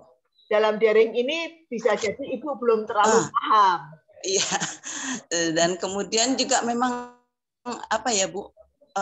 Kadang-kadang mereka cucu saya ini nggak memakai waktu daring dengan baik ya. Umur kadang-kadang umur 11 tahun ya, udah mau masuk SMP. Nah, ini tantangan buat saya sebagai omahnya ya, sebagai omahnya ini tantangan karena saya takut kalau memang dia tidak dengar-dengaran gitu. Nah, akan membuat dia ya resiko apa? Ini dengan kenakalan gitu. Ibu berani ambil resiko apa untuk supaya apa yang Ibu inginkan itu tercapai? Saya memberikan waktu saya sepenuhnya ya. Kalau pas ibunya lagi kerja, mamanya lagi kerja, papanya lagi kerja itu saya luangkan waktu saya untuk terus memperhatikan mereka, mendampinginya. Walaupun pekerjaan di rumah mungkin atau pekerjaan yang lain saya tinggalkan, itu yang harus saya fokuskan. Sama utamakan mana yang mesti diutamakan dulu ya, berani ambil resiko, ambil gitu ya. Oke, kiranya Tuhan menolong Ibu ya Bu. Iya Bu, amin. Nah, silakan siapa lagi? Bisa di-mute ya teman-teman. Yuk. Yang mau bicara silakan. Saya ya Bu. Siapa ini? Saya Bu. Ya. Saya belum melihat ini orangnya siapa. Oh, udah. Siapa bisa bilang? Budin ya? Dia. Budin sama Bu Sukalena. Oke. Iya. Oh. Ini yang menyaut Ibu Sukalena ya. Siapa? Nanti habis ini Budin ya. Oke, yuk silakan Ibu. Boleh. Selamat datang, ini pertama kali. Semoga tidak yang pertama dan terakhir ya Bu. Mudah-mudahan Ibu. Oke, bagaimana Ibu? Saya tadi kan ketepatan milih nomor 2 Bu. Ya. Jadi waktu saya lihat pertama ini gambarnya sepertinya kok lain gitu ya. Ini badannya udah besar, tapi kok gayanya kayak anak-anak gitu. Jadi saya pikir ini anak mungkin ada kelainan sedikit. Yang siap terjun masuk ke kolam renang. Jadi sebenarnya dia nggak tahu berenang. Jadi waktu melihat begitu, saya punya ambil resiko, saya harus lompat ke kolam. Karena bisa-bisa nanti dia bahaya. Karena ada kelainannya, mungkin dia masuk ke air itu pun dia tidak tahu bahwa dia berbahaya dan bisa membuat dia mati. Jadi saya harus ambil resiko lompat duluan untuk bisa menolong dia. Jadi ini juga pernah pengalaman saya. Saya kan punya anak laki-laki, ada satu yang gitu pintar tapi pemberani sekali. Jadi udah beberapa kali sering bahaya kalau bawa jalan-jalan. Jadi suatu kali kami jalan-jalan ke daerah kolam renang. Bersih sekali kolam renangnya Bu, dingin sekali. Terus tiba-tiba dia kata, "Ma, aku lompat ya," gitu. Itu dalam. Dia langsung lompat. Jadi saya melihat dia kelihatan ke bawah itu tenggelam gitu. Lalu saya refleks. Langsung lompat juga ke dalam. Memang saya bisa berenang. Tapi waktu saya lompat ke dalam, karena hawanya panas, airnya dingin sekali, itu sangat mengerikan bagi saya. Jadi begitu saya angkat dia keluar, Ya, saya hampir mau pingsan gitu. Oh. Sampai harus menenangkan diri, nggak bisa lagi ngelihat karena tiba-tiba kena dingin kepalanya gitu ya. Tapi demi anak ini kalau saya nggak lompat, pasti dia akan binasa. Jadi saya harus lompat, mengorbankan diri, punya keberanian untuk terjun, tidak panggil-panggil orang. Mungkin nanti kalau saya panggil orang juga agak terlambat, jadi saya harus terjun ke dalam. Dengan baju yang biasa, belum ada refleksinya, langsung tenggelam semua ke dalam, lalu keluar sudah hampir pingsan. Jadi saya harus istirahat beberapa menit dan baru bisa sehat. Jadi saya pikir inilah hal yang sesuatu yang saya perbuat untuk anak. Berkorban supaya dia jangan sampai mati binasa. Apapun harus dikorbankan, jangan sampai dia mati binasa. Dan terutama Injil harus sampai sama dia supaya jangan dia mati binasa. Itu bagi saya jasmani dan rohaninya. Amin, amin. Oke, terima kasih. Ibu tadi kan tidak pernah memikirkan mau cerita tentang pengalaman Ibu ini kan? Tetapi unexpected ya. Ibu bisa pilih nomor 2 dan precise itu sesuai dengan pengalaman Ibu. Iya.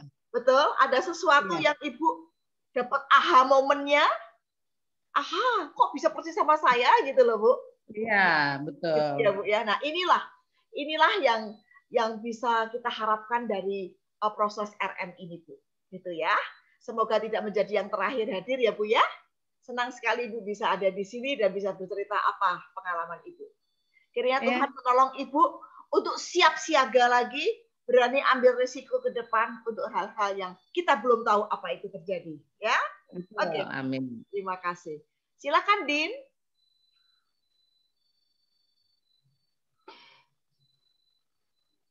Halo Din, silakan. Ya. Atas kesempatannya, Mam. Kalau aku sih lihat yang gambar 2 ya, langsung itu seorang anak yang berani terjun gitu ya, dari atas terjun berenang ke bawah gitu. Mungkin entah dia sendiri yang mau, entah orang tuanya ngelatih supaya dia berenang. Cuman kenapa dia berani? Mungkin dalam pikiran dia seperti ini, aku walaupun aku belum terlalu bisa berenang atau apa, ada Tuhan kok, maksudnya ada orang tuaku kok yang pasti nolong aku. Kalau misalnya aku jatuh, tenggelam atau apa, pasti ada orang tuaku yang bakal nolong aku. Makanya dia namanya hati seorang anak, dia langsung turun, dia langsung berani gitu kan. Nah, demikian juga kalau dalam kehidupan aku sendiri, aku sih mikir gini, yang saat ini aku rasakan dan alami, maksudnya aku ngerasa Tuhan bilang, kamu ke sana, maksudnya banyak sekarang ladang sedang menguning ya, maksudnya banyak jiwa-jiwa di luar sana, misalnya kamu ke sini, kamu ke puncak nih, layani ini, kamu ke sini, layani ini, kamu ke sini. Sedangkan ada juga yang orang non Kristen gitu ya, orang Muslim atau apa, kamu kesini.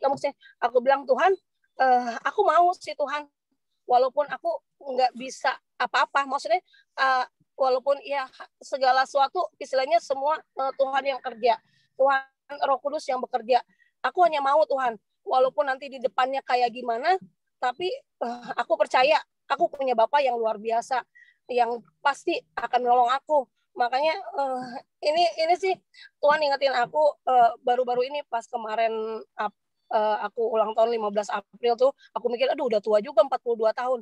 Tuhan bilang saatnya saya mau utus kamu benar-benar kerjakan sungguh-sungguh, lakukan dengan tekun, dengan bersungguh-sungguh, dengan segera lakukan katanya. Umur 15 tahun kekuatan manusia sampai 60 tahun. Ini sudah, maksudnya kenapa nggak dari dulu? Aku bilang, Tuhan, kenapa sekarang Tuhan benar-benar netapin aku untuk menjangkau jiwa-jiwa lebih lagi? Kenapa nggak dari aku muda, Tuhan? Aku bilang, tapi aku diingatkan lagi waktu suami khotbah bahwa Musa aja 40 tahun dia mengeluarkan bangsa Israel keluar dari Mesir. Jadi nggak ngelihat tua muda. Kalau memang Tuhan utus sekarang, lakukan. Makanya ngelihat gambar itu tadi, aduh, itu kayak aku banget ya, maksudnya dia berani. Kenapa dia berani? Oh, ternyata ada bapaknya, pasti dia namanya anak kecil. Oh, ada bapak aku, pasti nolong aku. Walaupun aku nanti kecemplung, walaupun aku apa, pasti orang tuaku nolong aku, bapakku nolong aku. Nah, aku juga ngeliat, ya ampun, sama banget sama aku ya. Ya udah deh Tuhan, aku bilang aku mau Tuhan, tapi ya seperti ya Musa, aku nggak punya apa-apa, aku nggak bisa apa-apa. Tapi Tuhan sendiri akan menggerakkan dengan Roh Kudusnya. Makanya Tuhan bilang ke sini. Banyak hal yang Tuhan bukakan gitu. Ini. Iya Tuhan. Makanya aku sampai saat ini sih aku ngerasa, aduh Tuhan, ya aku mau Tuhan utus aku. Makanya ngelihat itu, aku percaya Tuhan, apapun yang ini, apalagi kehendak Tuhan, ini tujuan Tuhan, ini maksud Tuhan, visi misi Tuhan agar tergenapi. Makanya aku bilang, seperti anak itu, dia nggak takut.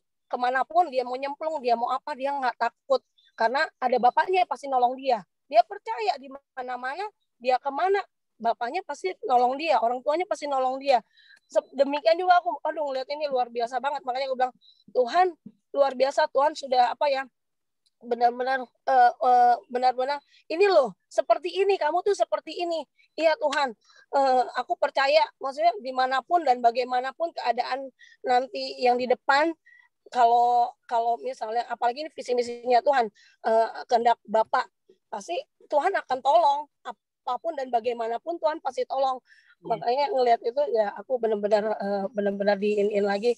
Oh iya, kamu tuh seperti itu. Kamu berani aja, kamu lakukan aja. Kamu nggak usah takut. Ada Bapakmu yang pasti akan menolong kamu dalam segala hal, dalam segala situasi apapun. Apalagi ini visi misinya Bapak. Jadi aku bilang, oke Tuhan, aku mau Tuhan. Itu aja sih, Mam. Memberkati. Ya, menggebu-gebu ya, Budin ya, menggebu-gebu. Dan gambarnya itu aha momen ya buat kamu juga ya. Ya, aha momen. Teman-teman, Din ini adalah istri pendeta. Jadi dia melayani ya di dalam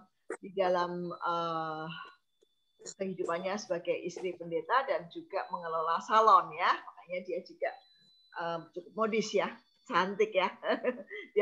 Nah, dia ini melakukan apa yang Tuhan mau lakukan. Tadi agak menggelitik saya. Kenapa baru sekarang ya Tuhan ya? Nah, boro-boro lu, aku panggil kamu sekarang. Ya. Jadi sisa waktu yang ada, pakailah semaksimal kamu bisa. Kiranya Tuhan menolongmu ya. Oke, siapa lagi? Tuhan berkati. Siapa lagi? Ayo.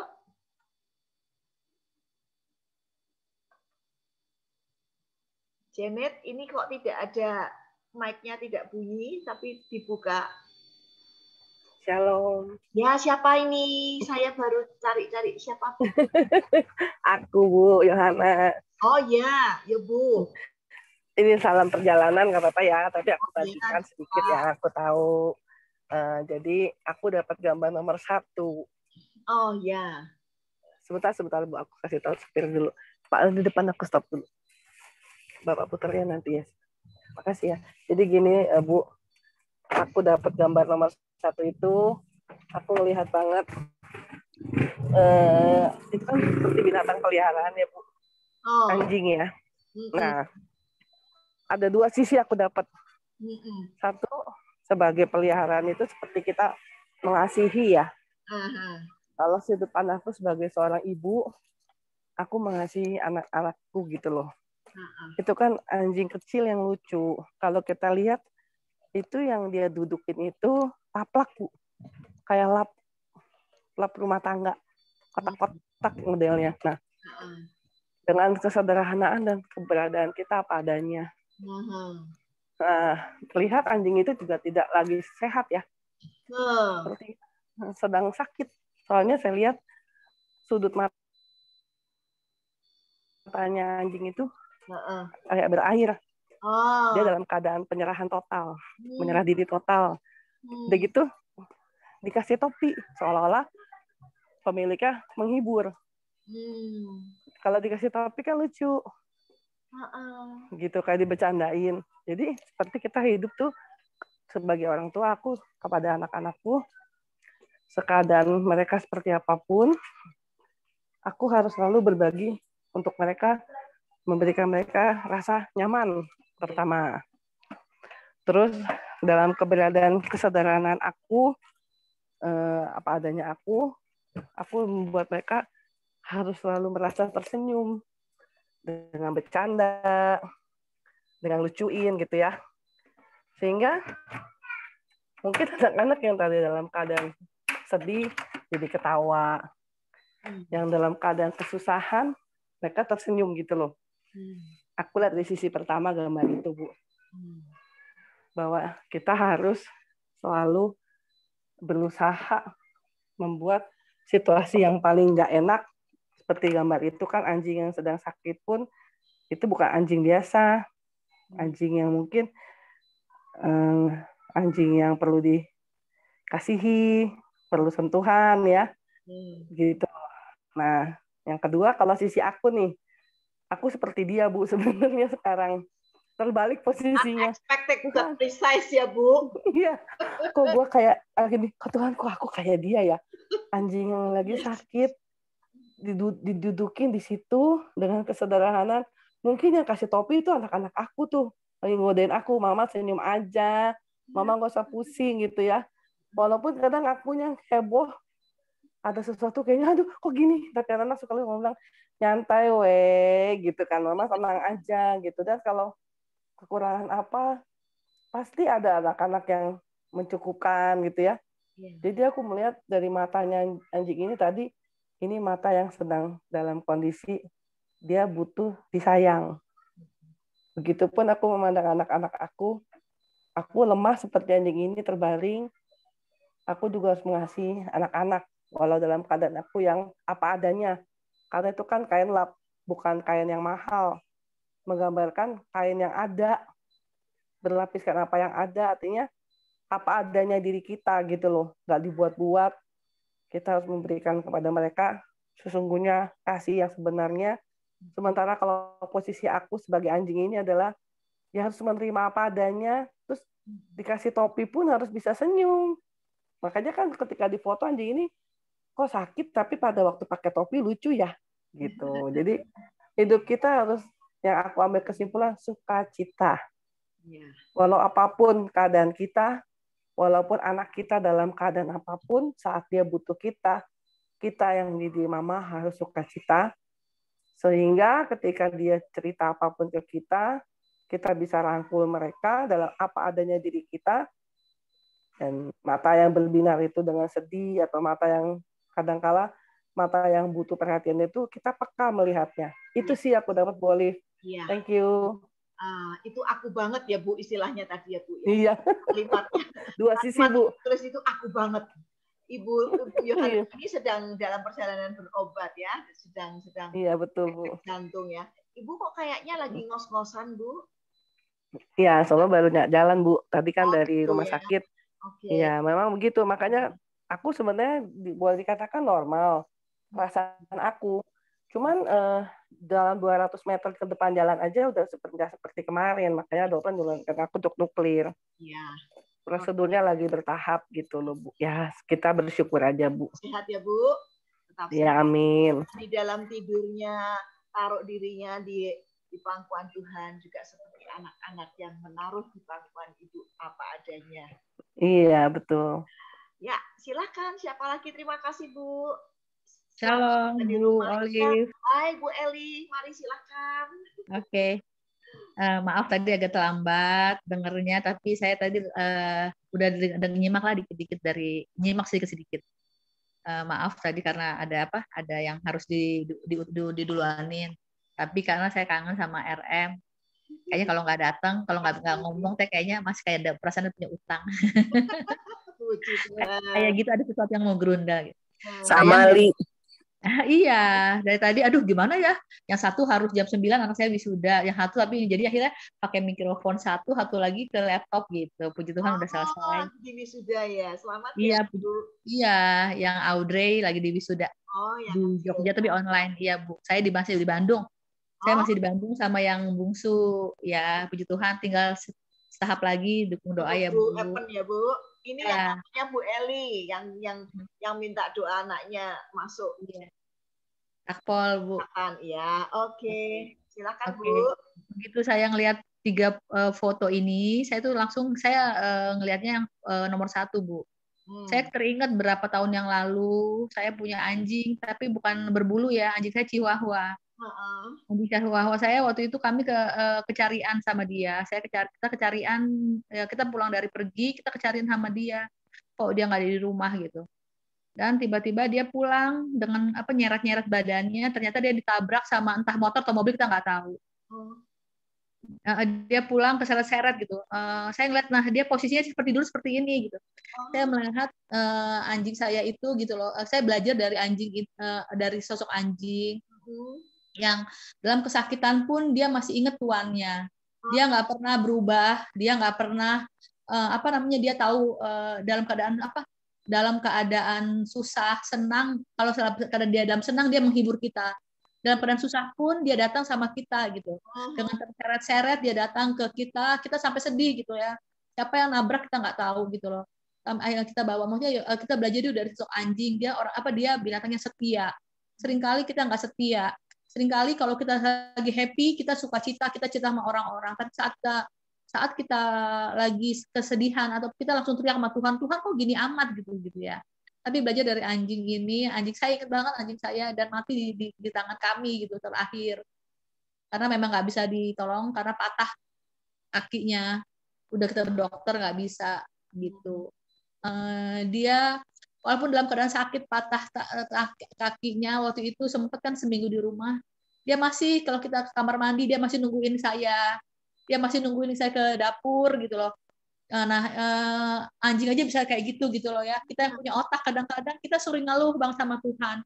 Seringkali kita nggak bersyukur gitu loh ya. Seringkali kita ngerasa kalau happy kita baru bilang Tuhan baik. Tapi kalau kita dalam keadaan kita terjepit, dalam keadaan kita sakit atau apapun, kita masih nggak bisa bersyukur gitu. Iya, saya ngeliat dari anjing ini dari pertama kali, iya ingat anjing saya yang kayak gini Bu. Akhirnya mati meninggal. Itu aja sih Bu. Belajar dari sosok anjing setia sama tuannya. Yuk kita mau belajar setia sama Tuhan kita, sama Tuhan kita. Dia nggak mau ke lain hati. Bisa jadi kan dia saya nggak tahu juga dia tabrak di mana. Pokoknya dia pulang dengan keseret-seret. Itu loh Bu, maksudnya tanda kasih dia sama kita gitu. Membekas gitu ya. Iya, kita kadang-kadang kecewa di gereja, pindah gereja dengan entengnya. Ya kan, kita kecewa sama satu orang, kita langsung pindah, gue nggak nyaman di gereja ini, gue nggak dapet apa-apa di gereja ini gitu loh. Padahal anjing itu bisa loh, dia nggak pulang lagi ke rumah kita, kan kita juga nggak tahu ditabraknya. Tapi dengan seret-seret aja dia masih datang ke rumah kami gitu loh. Karena kami kehilangan gitu. Itu sih Bu, terima kasih. Ya, jadi anjing pun bisa berani mengambil satu resiko dalam perjalanan yang sulit, ya kembali kepada tuannya. Ya, apakah kita sungguh dalam keadaan yang sulit juga kita kembali kepada Tuhan. Bukan menghujat Tuhan, tetapi kita kembali kepada Tuhan. Ya, lucu ya, nggak ada pikirannya tentang anjing, tiba-tiba lihat anjing, tiba-tiba ingat, dan itu bisa jadi berkat buat kita semua. Terima kasih ya Bu Eli, Tuhan kiranya terus memakai untuk menjadi berkat. Terima kasih Bu. Halo, ada siapa lagi? Masih punya waktu nih.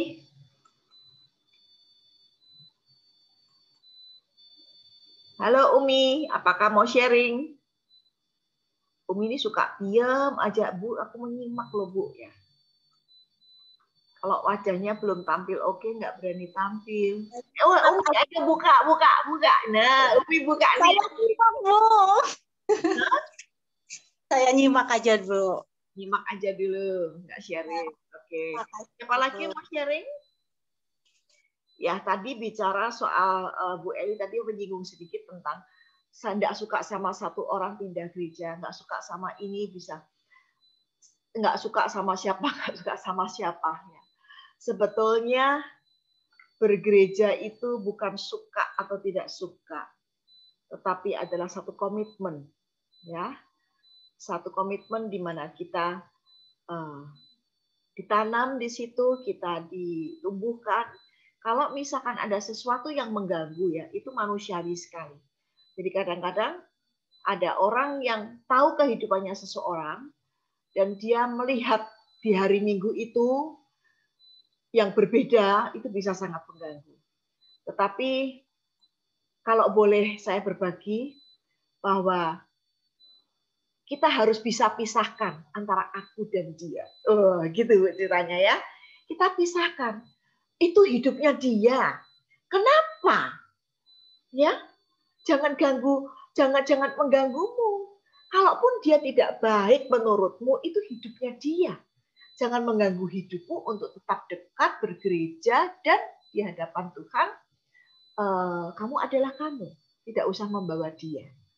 Itu yang bisa saya sharingkan. Kalau enggak, kita ini hidup nempel ditempelin orang-orang yang mengganggu hidup kita. Ya, enjoy your life, tumbuhkan dirimu, kuatkan imanmu, kerjakan apa yang Tuhan percayakan kepadamu. That's all enough. Oke? Jadi nggak pindah-pindah gitu ya. Ya, itu sedikit sharing supaya kalau menemui hal-hal yang demikian bisa sharing pada orang lain juga ya. Ayo silakan kembali kepada berani mengambil resiko. Sudah selesai? Iya sih Bu, intinya setia aja ya Bu, anjing aja bisa setia ya. Masa kita nggak bisa setia ya Bu? Itu sih. Ya. Bu Eli kok di Bandung kayaknya jadi berbeda ya? Aneh ya Bu? Dingin, nggak urusan ya kayaknya ya? Lagi puasa aja terus Bu. Puasa dulu deh sampai selesai puasa dulu. Oh ya ya. Oke silakan. Siapa lagi? Halo Vina, apakah mau sharing? Saya Bu. Siapa itu?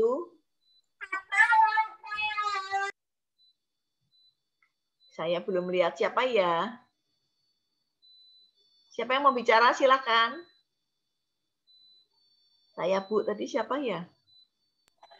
Saya Bu, kan Ibu tadi panggil saya. Ya, ayo. Mau sharing? Sayanya menjawab saya atau menjawab mau sharing? Dua-duanya deh. Oh, oke, dua-duanya. Ya, jadi tadi saya dapat nomor 3, Bu. Nah, ini dia. Biar saya bilang semuanya kok berarti sini yang nomor 3 baru 1 orang tadi. Oke, silakan. Ya, yang nomor 3 ini menurut saya cukup berat sih ya. Karena istilahnya saya melakukan pose seperti itu juga tidak bisa, Bu. Karena kakinya gantung, tapi badannya sama mukanya, kepala semua di dalam air. Yang sudah pasti itu dia nggak bisa bernafas dan sebagainya. Tinggal ada orang yang nolong dia, kecuali memang dia atlet kan, kuat angkat badan buat naik lagi gitu. Apalagi di dalam air kan berat.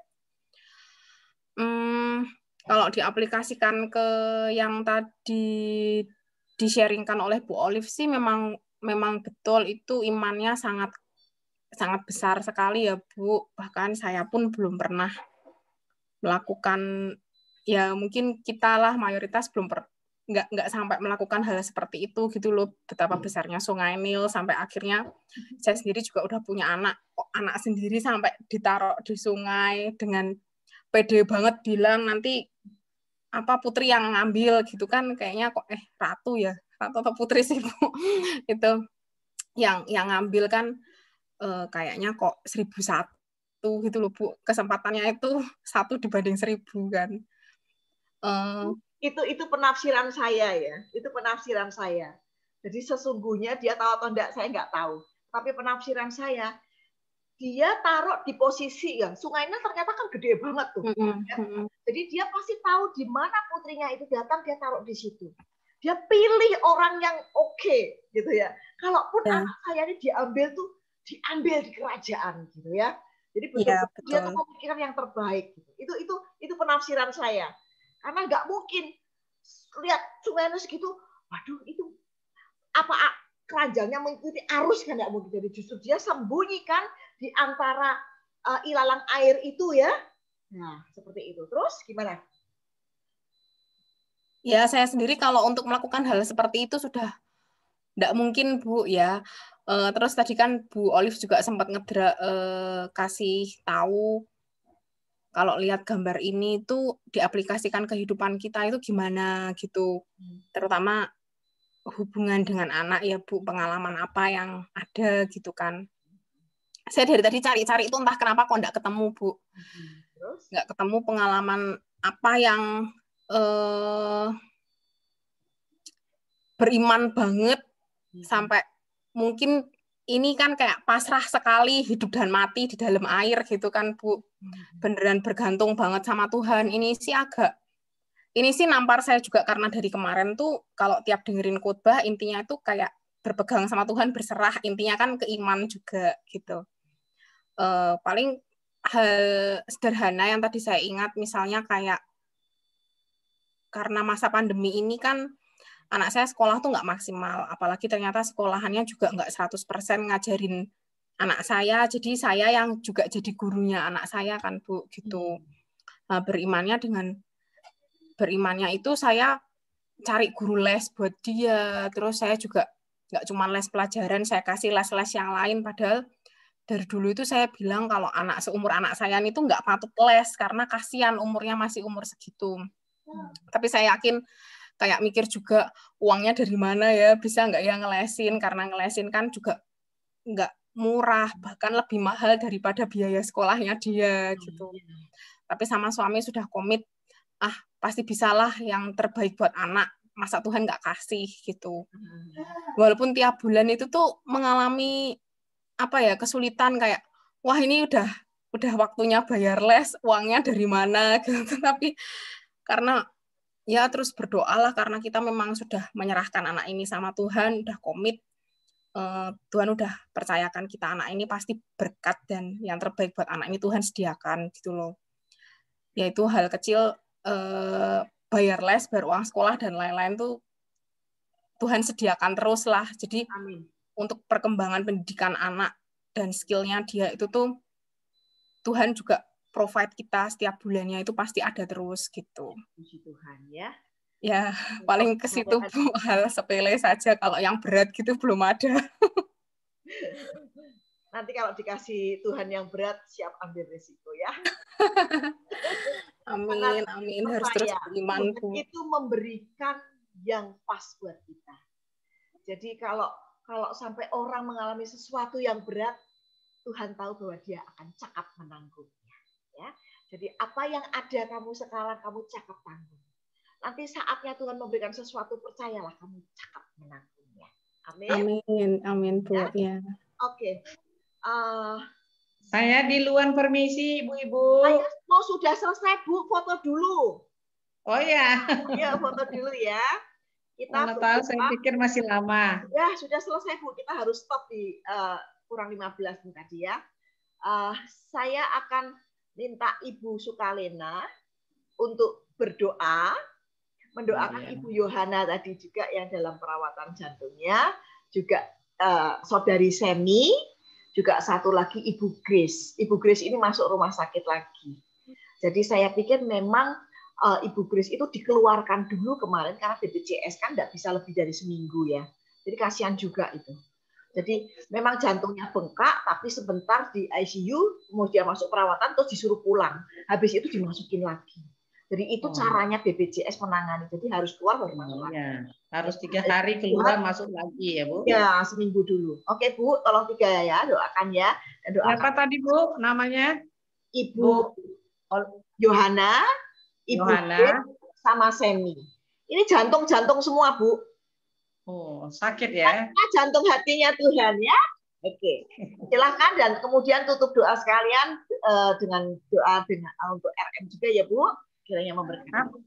Ya. Apa itu doa RM? Ini RM ini Bu, acara kita. Oh. Oke. Ibu Yohana, Ibu Grace, sama Semi. Oke. Grace. Ayo, mari kita ibu-ibu berdoa.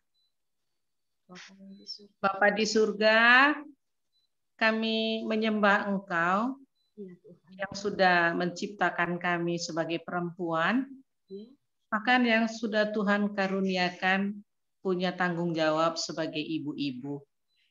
Kami mau bersyukur dan menyembah Tuhan Allah kami yang juga sudah menolong kami hari ini mendapatkan karunia bisa bersama-sama sharing di RM Tuhan lewat Ibu Olivia. Kami memuji Tuhan.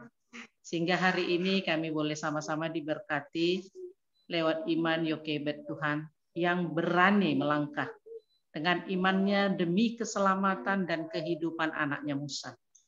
Biarlah kami semua ibu-ibu yang dikaruniakan anak, mungkin juga cucu, lewat iman kami boleh mempertaruhkan, berani mengambil resiko demi kehidupan jasmani anak-anak kami maupun kehidupan kerohanian anak-anak kami.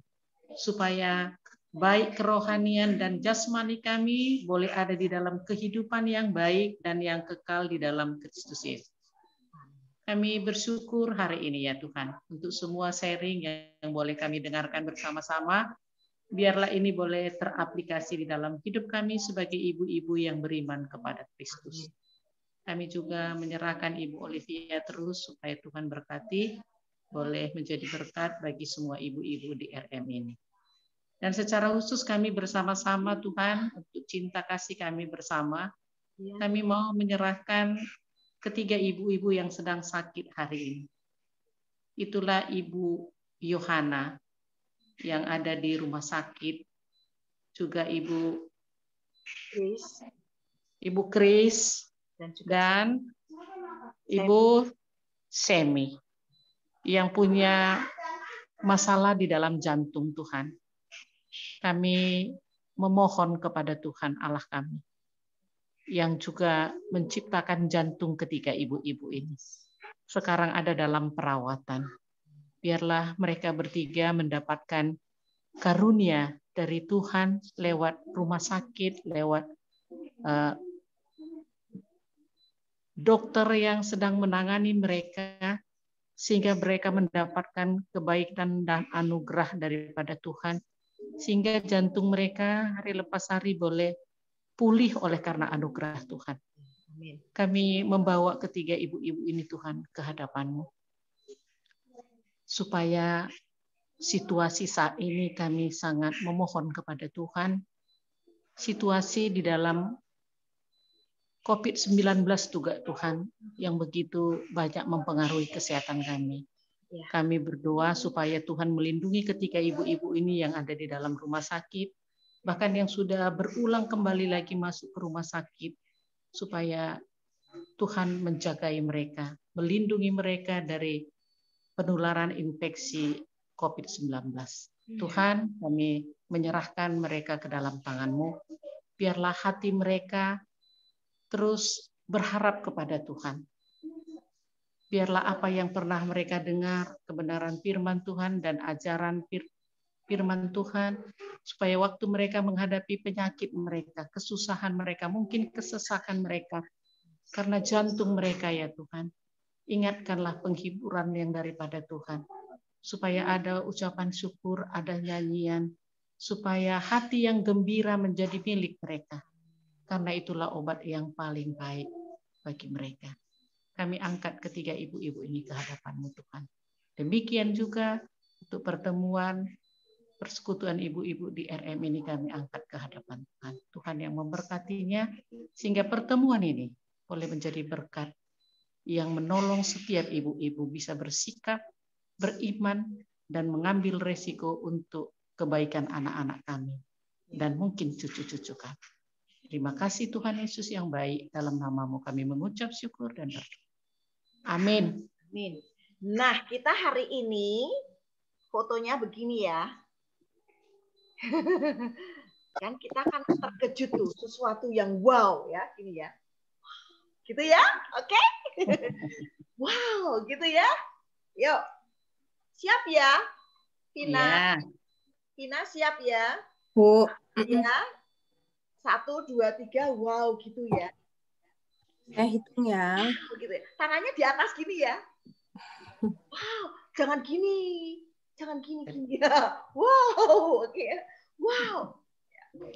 Satu kelihatan ya, enggak apa-apa. Sudah? Satu. Ya, yuk 1, 2, 3, cheers. Ayo ekspresinya mana? Udah? Bentar, Bu, saya lihat dulu hasilnya. Yes. Vinanya ikut sambil gini gitu klik. Nggak bisa. Sudah. Ya. Sudah, Bu, coba sekali lagi boleh. Iya, sekali lagi, Bu. Biar tadi macet. Satu.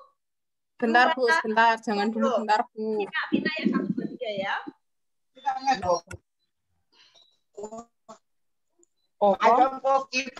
Ya, 1. Udah, Vina. Oh ya, koin tadi kok kita. Yuk, 1, 2, cheers. Sudah. Oke, sudah. Terima kasih ya, Vina. Halo, kita akan jumpa 2 minggu lagi ya. Sabtu depan, Sabtu depannya lagi. Salam sehat semua. Salam sehat, Ibu. Salam sehat semuanya. Terima semua, terutama Bu Olive. Terima kasih, Bu Olive. Terima kasih. Umi, see you. Bu Kartika. Tuhan berkati. Terima kasih, Bu Olive. Juga salam buat semua ibu-ibu. Ya. Bu Lena di mana? Bu Lena dari mana, Bu Lena? Oh, saya dari Asahan, Batubara. Oh iya. Juga monggo. Sumut, dari Sumut. Oke, sama-sama mama saya Bu Marganya Sembiring. Oh iya. Ibu Sembiring apa? Berarti Ibu Sembiring apa? Saya bibinya ya. Oh, Bilena Sembiring apa, Bi? Sembiring kembaran. Oh iya. Mamaku Sembiring Depari. Ah ya, jadi panggil bibi sama saya. Oh siap. Banyak saudara di sini. Banyak saudara. Ini Ibu Berce ya. Ibu Berce siapa yang bawa? Saya sepertinya belum. Ibu Berce apakah sudah di grup? Ibu Berce.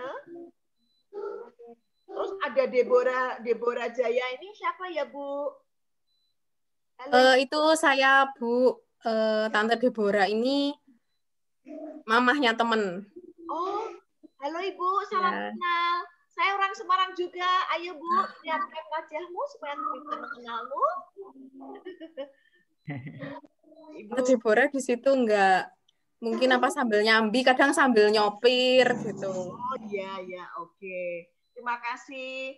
Nanti bisa dikasih nomornya ke Ibu supaya nanti saya bisa japri kalau mungkin masuk grup, kalau enggak nanti bisa di di broadcast ya. Biar nggak kelupaan. Ibu Berce siapa? Halo Bu. Ada yang bawa siapa? Ada Bu khusus Android sudah Bu Eli. Ya, terima kasih. Saya pamit ya Bu. Makasih. Tuhan berkati. Oke ya. Pamit Bu Olive. Yes. Pamit ya sampai 2 minggu lagi. Bu Olive jangan lupa doain Evan ya Bu. Siap terima kehendak Tuhan itu yang penting. Amin. Baik, oke. Kita berusaha maksimal yang terbaik. Mari Bu Olive.